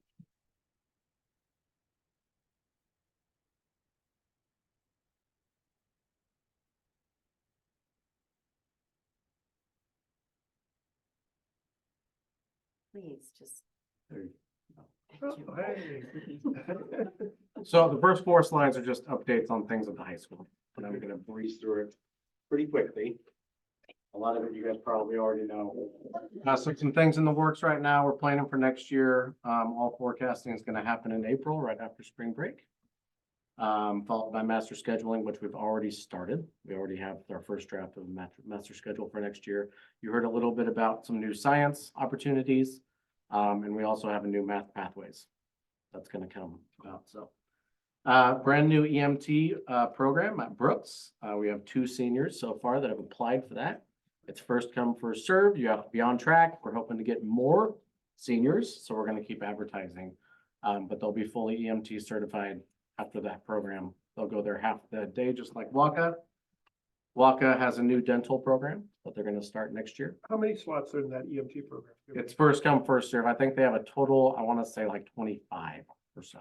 And that's for, It's not just Jervis. yeah, I was gonna say. Yeah, it's, so there's neighboring schools too. Okay, yeah, that's awesome. Yeah, it is. It's gonna be great. Wow. Yeah, so don't quote me on that, but I think somewhere around there. Brand new CTE program we're starting next year for business, hospitality and culinary. We're in the process of trying to hire someone for that. We have not had any luck so far, but we're hoping to get somebody in the building to start this school year. Seal of Biliteracy will be up and going next school year, so students will be able to earn, I believe it's 2 full credits in English if they can pass the test for the Seal of Biliteracy in Oregon, which is something Andy and I have been trying to get going for a couple of years now. And a lot of our kids could easily do that, very easily do that. I keep mentioning, we're really trying to start a formal PLC process. We're kind of tinkering with that this year, but hoping next year we can get teachers into data teams regularly, at least every month or so. Start reviewing student data to put together interventions.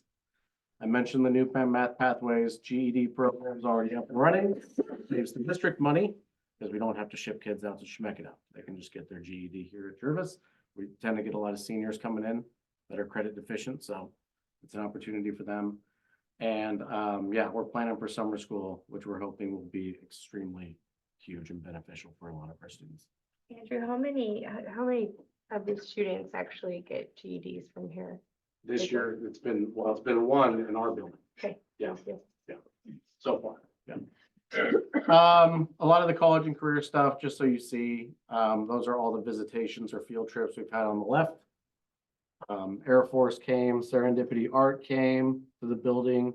We did a field trip to University of Oregon, Pacific University, Grand Canyon University. Visit is coming up, I believe, because that's not in Oregon.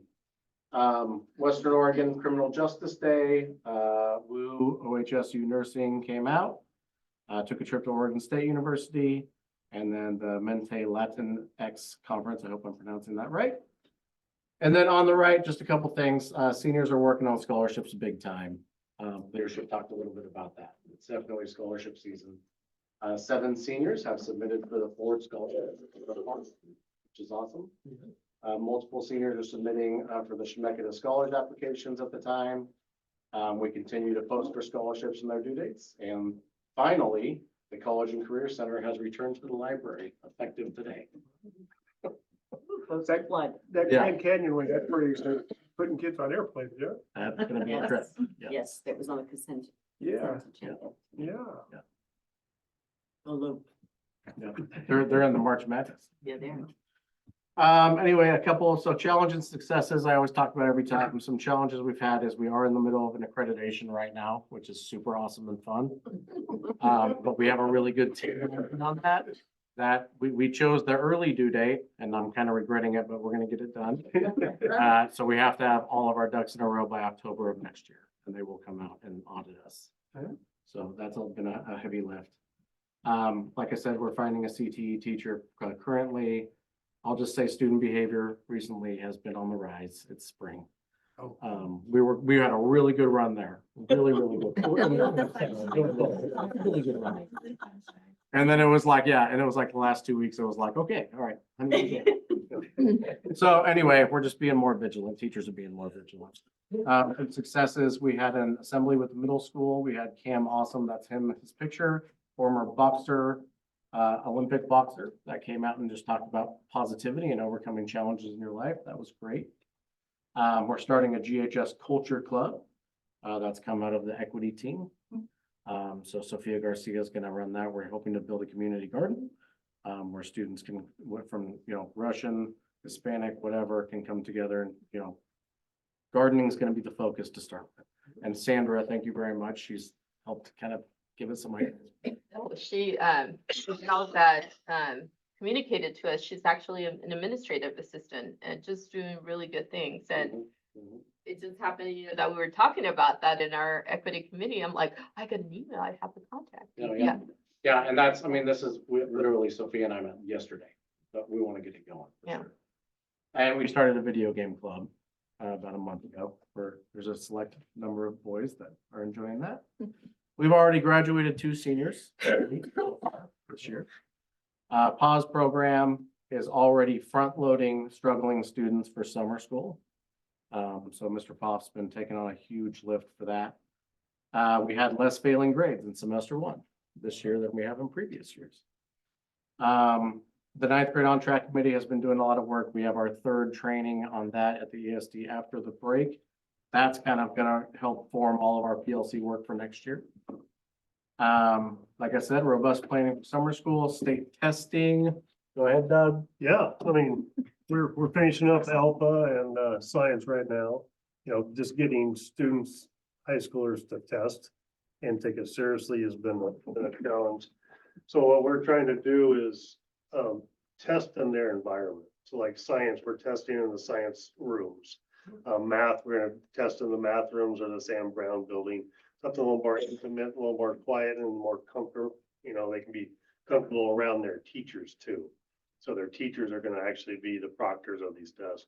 So that's been going well so far, and we're hoping to do this with math and English coming up in April. And then sports, basketball, it's been a privilege to be around this. I know the girls have had success, but to watch these young men in their basketball step up and learn how to win in the first place. They didn't know how to do it, and they started figuring out how to do it, and their success was great. A wrestler, our wrestling team did a good job too. Track, I had an article in the paper, biggest track team, we have 43 athletes right now, is pretty incredible. Yeah, yeah. And, I know the 2 ladies talked about 55 personal records, and, we have kids out their first meet that were, Gotti was 200ths off a school record. So they have these goals, and it's fun to see this group of students look at goals and try to go achieve them. I think that's what the basketball team did. That's what the wrestling team, and that's what the culture I want to build here is that. It's like, there's always something that you can chase to go for it. So. And then I put the bond, but we're gonna erase that question mark. All right, so now into our youth groups. The way we formatted it was we're gonna go through family data, staff data, and then student data, the good things and the bad things. And then talk about where we're gonna go from there at the end. So family data, we had 6% of our parents take the survey, which is the lowest we've ever had. Comments were generally supportive of the district. Parents wrote about the facilities needed to be upgraded, surprise, surprise, which may indicate that they are discussing and thinking about the bond. Parents also wrote about community events and the feeling invited to engage in their students' education. So our response has been declining each year. It was 21% in the COVID year in 2020. I don't know why we don't have 2021 up there. We should, but yeah, we're down to 6% this year. So that's it for family data. Now we're gonna move on to staff. Wondering why I keep saying stuff. So staff positive notes, staff as a whole, feel very supported by Doug. The comments say, I can go to my principal and share my opinions honestly without fear of being reprimanded. I always feel valued and appreciated. Administrators want to support us in being our best for students and are always looking for ways to help. My administrators are very kind and supportive. If I ever need anything, I know to ask them. Admin are always friendly. So same kind of chart that you saw before. So we kind of went down from COVID, to 2022, but we came up last year. And administrators treat staff with respect is the response rate on that. And then I feel empowered to play a meaningful role in decision-making at my school. Same thing, declined, then came up last year, again, above the average. So that's good. So some data points, 24% of teachers report, so these are areas for growth. So now we're getting into that area. 24% of teachers report considering leaving next year, with 14% neither agreeing nor disagreeing. 14% of teachers do not feel their work is valued, with 29% neither agreeing or disagreeing. And professional development opportunity questions favorable response, but when asked about whether PD provides content area support specifically, 28% of teachers disagreed or strongly disagreed. 10% were neutral. Support staff disagreed at a rate of 11%, with 56% being neutral. One thing I do want to point out is there's a lot of people that rate things at the neutral level in youth truth survey data, period. And I mean, that's just a thing to keep in mind. Other areas for growth, staff do not feel we are setting high expectations for students. We see that across the board. Staff do not feel we have the resources to do our jobs well. We scored at the 25th percentile, below the Oregon median of 45th. 24% disagreed or strongly disagreed, with 31% in the gray, in the middle. Comments focus on inadequate resources and having to purchase supplies. One staff member writes that always having to make do is detrimental to student and staff morale. Staff feel less safe than in previous years, which I found fascinating. 50th percentile compared to 76th in 2020, but safer than the Oregon median of 40. Want to see, because I made some notes on some of these. No, you're good. So specific to support staff, we saw a discrepancy between teaching staff and support staff in some areas. So specific to support staff do not feel that students treat staff with respect. Reporting much greater dissatisfaction than teachers. 11% strongly disagree, 22% disagree, and 33% again in the gray area, neither agree nor disagree.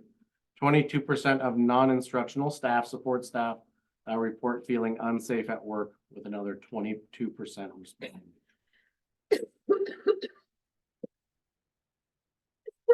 So some data points specific to support staff at Jervis High School. Support staff are less likely to report that the school is effectively managed or run smoothly. Students are safe from bullying at my school. You see those two blue lines. Teachers are much higher than other is the support staff. Would be anybody that labeled that they were not a teacher. And then the bottom one, I feel safe from harm at my school. Again, teachers high, support staff low. So when you look, I mean, you can mess around with YouTube for 55 days and still not hit every button. So when you look at these kind of charts, the gray is the neutral area. So this is like agree, strongly agree. I don't have an opinion, and I disagree. Yeah. So moving on to student data. Positive notes from students. Students report that they enjoy school most of the time. We're at the 66th percentile, and that median for Oregon schools is 33rd. Students report that they have to work hard in class, which gives us insight into our academic challenge and rigor that we've been working on. We scored at the 53rd, and the median for Oregon is 26th. In the past 4 years, we've been giving the survey. Students have consistently reported that teachers do not give up on them. And continuing, students report feeling like part of the school community. For 74th percentile compared to 31st. In the student comments, many students report feeling safe, welcomed, and helped by their teachers. Students also commented repeatedly about teachers doing their best with the limited resources that they have. So the student areas for growth. One category that dropped significantly was I try to do my best at school. Pre-pandemic, we were at the 28th percentile, and now we're at the 5th. I know, it's like, wow. Breaking this down to subgroups, which that's another thing. I mean, you can go LGBTQ by race, you can click all the buttons. Breaking it down by subgroups, we see that seniors report trying the least and freshmen the most. And that female identifying students report trying significantly more than male identifying students. Students who opted to self-describe their gender, not choosing male or female, were less likely to report feeling safe at school. While overall 50% of our students selected I agree to a statement about school safety, students who self-described their gender had a greater proportion strongly disagree. So that's a lot of just pushing buttons and seeing where things are at. And I had a couple staff members help me really dive down into it, and there's some interesting things they found, and it's not all going to be in here. So student areas to watch. Most of my teachers want me to explain my answers, why I think what I think. Extremely low, and has been for the last 4 years. We jumped up a little bit, so we're improving slowly. So one of the questions that we kind of posed was, will this year's professional development shift answers, for this type of question? The other areas to watch, college readiness results are mixed. Percentile increased from previous years, but 44% were neutral and 12% disagreed or strongly disagreed.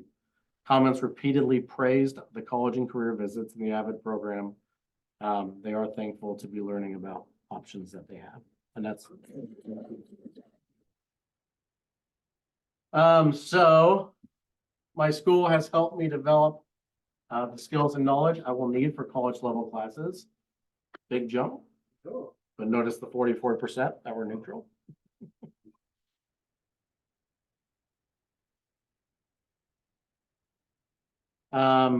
So this is the what's next, what do we do now section. So for family data, with our 6% of responses we had, I just said, we need to increase opportunities for families to take the survey, period. And so more emails, more social media posts, conferences. I mean, even next year, as parents come into the front office, like, take the survey. Okay, like, we just need to push it more. It's harder at the high school level than, it's just really hard to get families to engage in the surveys. How did you get it out? We did it at conferences. We did all those things except for the front office piece. We didn't do that. Could we have pushed harder? Yes. I don't think we pushed as hard on the community this year than maybe we did last year or the year before, to be honest.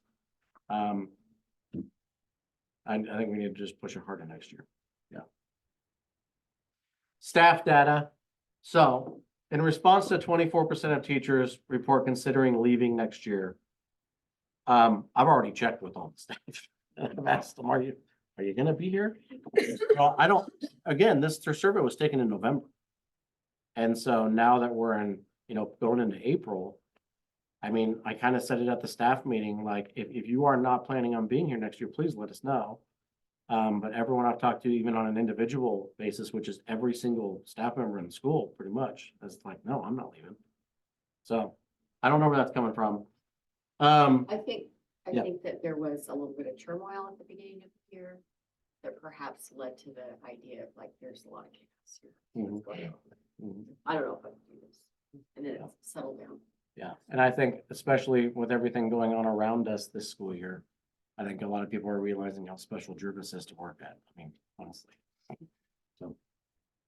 So, second bullet point, PD provides content area support. That comment, I said, we'll be strategic about PD offerings for teachers, providing time for content area and PLC work next year. That's something we're already talking about as an admin team. And it was very low ratings in the support staff. Support staff do not feel like they're getting PD in general. And so I'd like to look into more options for classified and IA professional development next year. A lot of times what happens is the IAs or the support staff will sit in a panel with teachers and, they're kind of like, I don't know how this applies to me. Even though it does, but they just don't see as much value in some of the things that we provide. And so things that are a little bit more tailored to what they do in their daily jobs. Staff do not feel we are setting high expectations for students. See more in a minute because that's going to tie to something else. Staff do not feel we have the resources to do our jobs, scored at the 25th percentile. The one thing that in the office that we're going to remind staff is that any like basic supply that they need, whether it's pencil or paper or note cards or whatever, they can come get from the office at any time. And so we're gonna remind them of that. We have a stockpile of things for them. And then also having discussions about budgeting for those things next year. If it's basic supplies they need, we'll give it to them. And the other thing I'd like to point out is Yeah. that they have the ability to come and ask for those special things that they might want. Mhm. They have never been denied. We've Yeah. been very good about pushing that. I mean, every single time, if I say anything to you about, hey, you know, somebody bought some shoes, all this kind of stuff, you have been very good about that. This is one thing we talked about in the office actually today, was like, this is something we got dinged on, but I don't think anybody's come and said that and expressed that to us, like, okay, we have it, we'll give it to you. Yeah, So, they can't grumble on the side and not come to you and let you know, yeah. so I think it's more as an office, we just need to let staff know, we got it. Just advertise that. And then the bottom one, support staff were less likely to report that school is effectively managed or run smoothly. I just want to survey all the support staff anonymously and say, okay, tell me more. So student data, what's next? One category that dropped significantly was I try to do my best in school. I don't know, we'll need to brainstorm that. It's been an ongoing challenge. I think there's a lot of factors there. You touched on it, or somebody touched on it earlier about outside factors and family issues and things like that. Honestly, we're still like recovering from COVID. With my own kid, you guys know, he acts like he can come in anytime he wants or something because, I mean, I've been really pushing it and it's because they were doing remote for so long and they're like, hey, we don't need 8 hours. And so that's prevalent still in their minds and it's not, it's like 2 years later, stop it. So, yeah, we have to get that under control. And I think especially coming out of COVID at the high school level, the students have learned how to manipulate the school system pretty good. And they're like, oh, we're brick and mortar again? Wait, what do you mean? Well, think about it. It's high school is 4 years. Half of that, my own kid was, they were, I mean, it was just like, high school is only 4 years before they hit, you know, college. And it was just like, I still, as a parent, dealing with that. And our current seniors are the group that was COVID freshmen. I know. Yeah. Oh. Okay, second one, most of my teachers want me to explain my answers, why I think what I think. I love the fact that this was brought up. This goes along with what I said, you know, wait for a minute on the last slide. It goes along with staff. Do not feel we're setting high expectations for students. Like our students are really good about taking notes and doing what we tell them to do and raising their hand. But it's the higher level thinking, explaining your answer, you know, taking it that next step to get you prepared for college or whatever you're going to do next, that we do struggle with. So I don't know. I said possible PD for teachers around just higher order thinking in the classroom along with PD to promote academic challenge. I don't know where I find that. I don't know what that looks like, but I think it's something that our teachers would appreciate having PD on. And I think it's something that students would appreciate in the classroom. Just being. What you center it in is the student engagement piece of the Danielson framework. Right. Because the student engagement is Yeah. higher order thinking. I mean, anybody can regurgitate notes. Yeah. But yeah. Yeah. And I said, last one, in general, continue to improve college and career readiness opportunities. College and Career Center has been great. College and career staff has been great. Our career inventory, it was a brand new one this year called Find Your Grind. People have really dug into that and really enjoyed it. And then also just continuing to work with 8th graders on all of that transition piece to high school. That's it. Thank you both. Yes, thank you. Do you have any questions? Your brain, like, No. swimming right now. We put in Diego and didn't get much time. Like, That's awesome. huh? You getting dressed or still going? We do. I had to put kibosh on the pajamas. I do. Yeah. Sorry. Thank you, guys. Thank you. We'll be here in spirit. I'm very excited to hear. And I have some questions. I tried to come see you in your office today. You were in a meeting over there. Very well, we got. How dare you. It is me now, right? Yeah, yes, it is. Okay. It's all you, Karen. All right, well, I had noted that I threw in there a different report for you this time. It's just a different look, from that one that we had previously had that was all funds. I kind of really like this report. It was the new one that they created over at Frontline. And when I saw it, I'm like, I like this. I like the layout of the explanation for it. So if you turn to page 33, I just wanted to kind of point some stuff out about it. I'm going to show you why I like it. So the first one is general fund revenue. This includes our charter school. So since we don't really look at them together, it's nice to have something where we're seeing everything in one.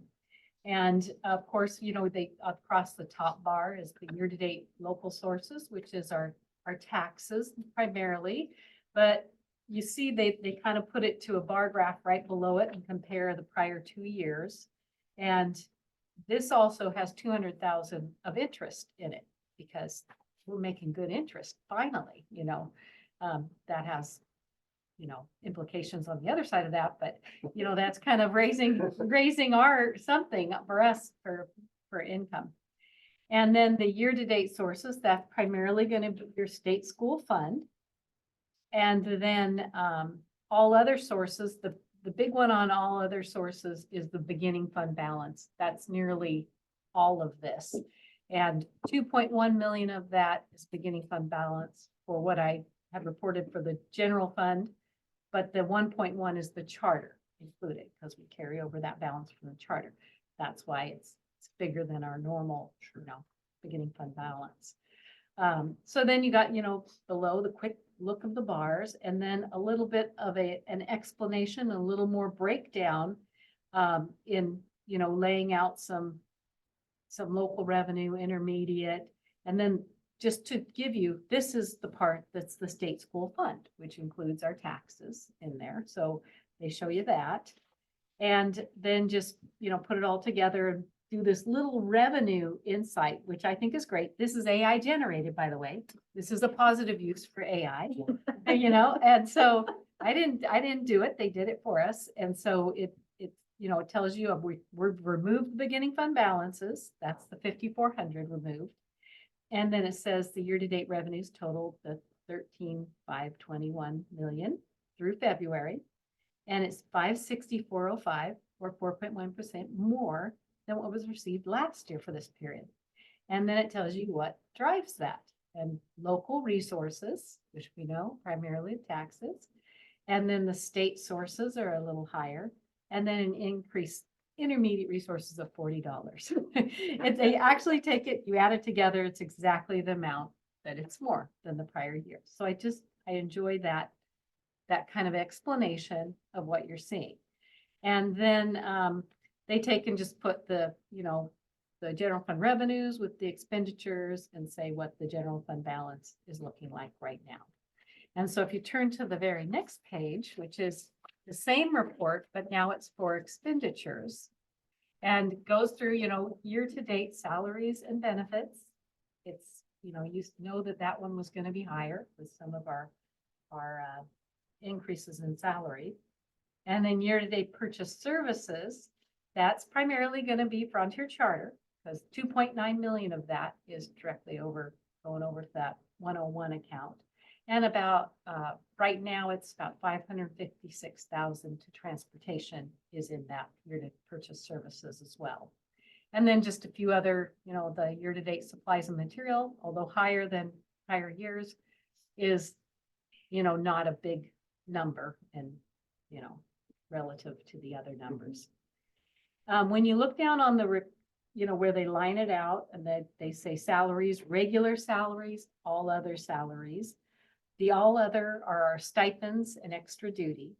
And then the regular is just, your normal pay for your staff. And then I think what I really appreciate on this one is the benefit breakdown. And you can see how much we pay for retirement and for our employees' insurance plans. Those are big costs for our benefit piece. So then it just goes down and it breaks a few other things that are important out, you know, purchase services, the transfers. We transfer money from the general fund over to athletics every year. 275,000 is currently what we transfer over to support our athletic programs. We do 240,000 over for our consolidation loan payment and 44,000 over for our energy project payment. So that's what that 559 under the transfers belongs to. And then contingencies, and you'll never see anything there unless you spend your contingency purposely. And so again, it goes through the same thing, and it gives you an expense insight. And so, you know, and it takes figure and the difference, and we're higher, and goes through and explains why we're higher. So I like it, and I think that little, expense insight at the end is helpful so I hope you guys like it too, because I want to replace that other, keep that one going. on What there. is the, on the benefits, all other benefits, what is that? Okay, so we have retirement, we have insurance. The other benefits are that we pay part of the FICA, and not FICA, Medicare. And then we have, so there's the Social Security piece, there's unemployment, there's all the little Paid leave ones. Oregon, is that? Paid leave Oregon's in there. Oh, Yeah, okay. all So of that's all that. the pieces that are our part to pay for our employees. So, But the expense insights are really great. yeah, Yeah, I really like it too. yeah. Yeah. I like the summary. So that was, I wanted to go over that. And then, I did sit down and I did the SEI filing for you guys got, you all got the email from the Oregon Government Ethics Committee. I already did it. Oh, good. Well, then you don't even need these directions. So I did a little, when I went through, I kind of went through and put little things about it. And, at one point I kind of asked, the person, the Oregon Government Ethics, there was one where I had a question about it to clarify. So I clarified and then put my clarification notes in here for that too. So I have a little handout. And I'll give this one to you, but you're Well, done with it. I think I've done it myself. Okay. I don't think, I don't have anything on that. Somebody over there bugged me about my email. So I went through it just to make sure, so. Well, I can see if they're done. too. Yeah, I because can if not, verify. because I don't have anything Okay, pending on that email. So, okay. Yep. All right, I'll check and then I can electronically send this out to the rest too. Perfect. So, all right, are there any questions for me? I'll take one for my sister though. Okay. Okay. Thank you. Thank you so much, Karen. Okay, just a couple of other pieces, with regard to my report. First of all, I received word this week that we did get our TAP grant, which is the Technical Assistance Program grant, for up to $25,000 to continue our seismic work assessment pieces. So, we've submitted the seismic grant request for the high school cafeteria area. We had to pay $9,000 to have that assessment completed. We can now reimburse ourselves for that, and that leaves the additional monies to finish up the work for the elementary school for the assessment piece. So the bond passes. Hopefully we will get the seismic grant for the cafeteria. We will put in the very next project will be the seismic project for the high school gym, because that was coming in at 3.5 million, and we know we didn't have the extra $1 million to come up with our portion. And then the next round, we would do the elementary section. So hopefully it's all timed out, in theory, to be getting these grants at the same time we're doing the remodel work when the bond passes. So I was happy to see that. Summer school, we got word Monday night that so we were one of only 30 districts that actually received summer school funding. And the funding amount that we have received along with some additional migrant summer funds that we have actually gives us more money than what we had in the major summer learning project push. And I think that one of the reasons, well, part of it is based on a formula that the state looks at, but also because we already had plans in place and we can just seamlessly continue to roll out what we're doing. The state is interested in continuing those programs, not in startups. So we've done a great job of laying the foundation for summer school and then being able to add or subtract depending on how much money we have. I met with the Dean of Education at OSU a few weeks ago. When I told her about the partnership we have with Western Oregon and those education students that come here and work in our programs, she said we would like to participate. We've already got 4 of their education majors that want to be in our summer school program. Summer school will be an extension of what we're calling the major blitz at the elementary and middle school, with the idea that it's not meant to be a punishment, but the understanding that we're stopping the bleed and you must partner with us. Like, it's non-negotiable. And the other framework I gave Creighton, because he'll be in charge of putting the summer school together, is that I want summer school to go through mid-August. That doesn't mean that everybody has to go the entire time, or that our teachers have to teach the entire time. They can job share, they can depend on college students. Like, I don't care what that looks like, but I want there to be a summer school from right after the 4th of July weekend until mid-August. And we also will have money to serve high school kids as well. So it will give us more money to re-implement the Bridge 9 program more extensively. We weren't able to really offer a huge program last year. And it's also money for kindergarten jumpstart. So I have every confidence, just based on kind of some of the preliminary data that I'm seeing, that based on what we're going to do this last 9 weeks of school and what happens in summer school, that there's going to be some statistically significant gains. So that's good news. I think that, so I'm going to kind of weave a couple of these things into with the bond, since that's kind of the last few things that we've got going on here. I had a tour this morning at the Willamette Career Academy. It was by invitation only. So we had the Zelinskis there. We had Leah Duda come to the walkthrough. Christina was there, and yeah, and then she had driven the bus there. And then we also had McKinstry Construction there, because they're interested in creating a partnership and sponsoring programs or whatnot. Wow. So, and we had several Jervis kids that chimed in about what the program and what they like about it. So I think that it was well received in terms of demonstrating how we leverage the dollars that we have to offer robust programs. And while it's off-site and that's not perfect, what we're offering is significant. It's a life changer for our kids, but it's also pointing out that the importance of the pre-work that happens in the building level to support kids getting to that level. The importance of having science labs and math curriculum and a variety of electives. So I just love going into that program. It's just a feel good. It gives you hope for what kids can do. Take it. Huh? How did the visitors take it? They liked it. They received it well. Even Yes, really, yes, challenging, a challenging person. but not not negative. Good. So, that was helpful. That's all we ask.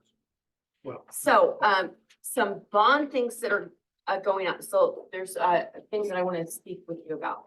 So we are 2 months today is the election. Okay.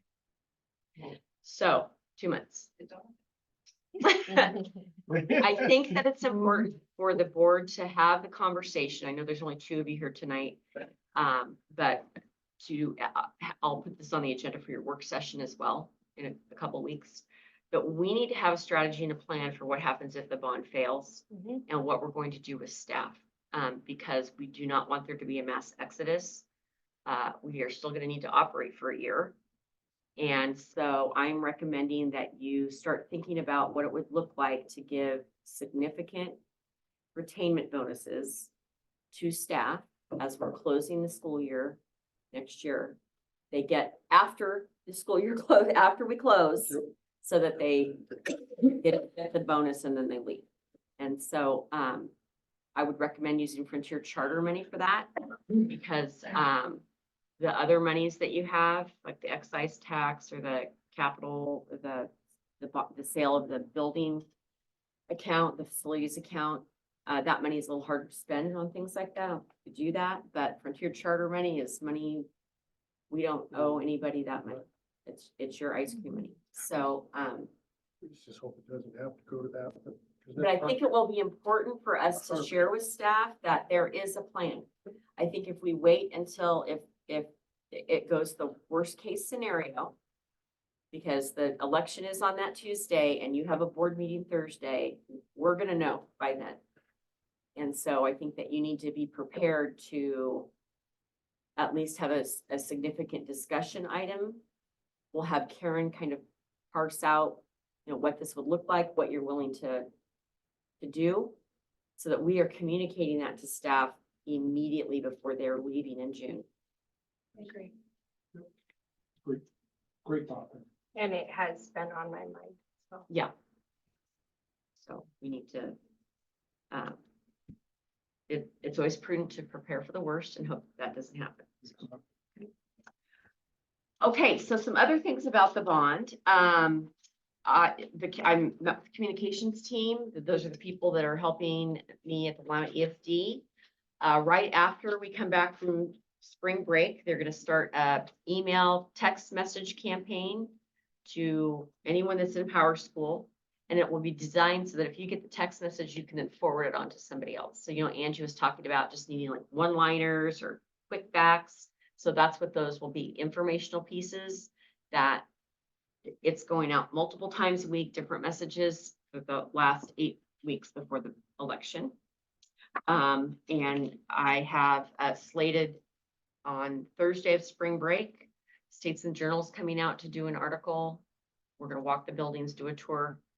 And then we've also got a couple of articles, probably 4 between right after spring break and the election, that will be appearing in the Woodburn Independent, written by Lindsay Kiefer, our gal that does the newsletter. Oh, So I feel like we are, you know, we're coming down the main stretch here. So Tuesday morning, we had the community meeting. That was just the pastor and his wife. Hosted us, and John Ogden, a grandpa here in the district, but he is also part of the PAC. And so while it was disappointing there were not other community members there, we got some really valuable information and insight from the pastor. And so we were able to kind of make some other connections. So it was worth getting up and being in the car at 5:30 that morning. Pastries. So that was good. I think that's all I have about the bond for right now.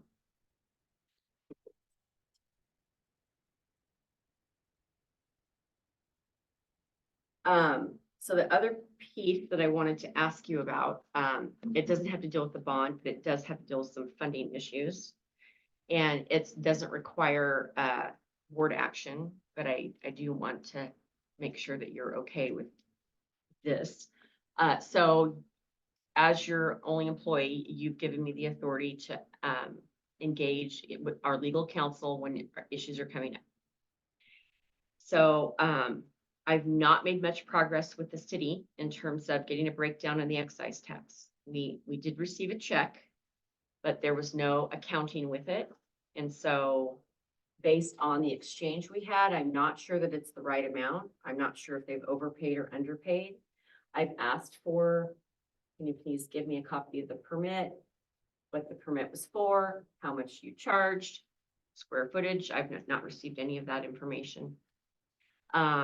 And then the second piece to that is the school resource officer. So we have an agreement that that officer is supposed to be in our buildings 7:30 to 3:30 every school day. If there's a night event that the person's going to go to, they can flex their hours so that, you know, they're there for dances or games or whatever. I had a conversation with Lieutenant West back in late October, when the chief went out on leave, being very specific that the student success officer, because the district pays almost $88,000 a year for that position, the expectation is that the officer would still be in the building every day. And that has not happened, despite me trying to remedy that situation, asking for a meeting, asking for several meetings, not happened. And so, it's gonna come time to pay the bill.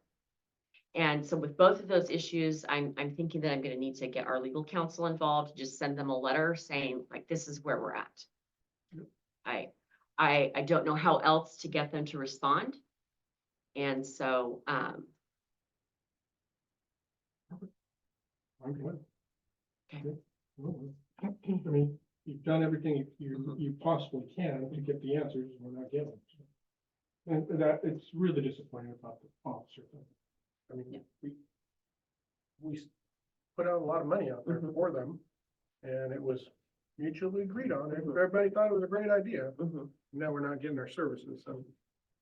to the tune of about, my proposal was, half, we'll pay half, even though I still feel like that's very generous. Yes. And there's been no acknowledgement or recognition of that. So it's possible I'll go back and rework that figure. Because we definitely will be able to use the money. I mean, the textbook adoption for the science piece, if we purchased all of the science equipment in the labs, it's a $400,000 purchase, which would take 2 years of our money. I've told Bonnie we cannot afford that. Right. So clearly we're gonna have to pare that down, but, we have plenty of things to spend the money on. So, Yeah. That's. Okay. Okay, Well, I'll keep you posted on that. thank you. So that's all we have for the regular meeting. We need to go into executive session. All right, We have executive session. It'll just be real quick. all right, May I- thank you, everybody, for coming.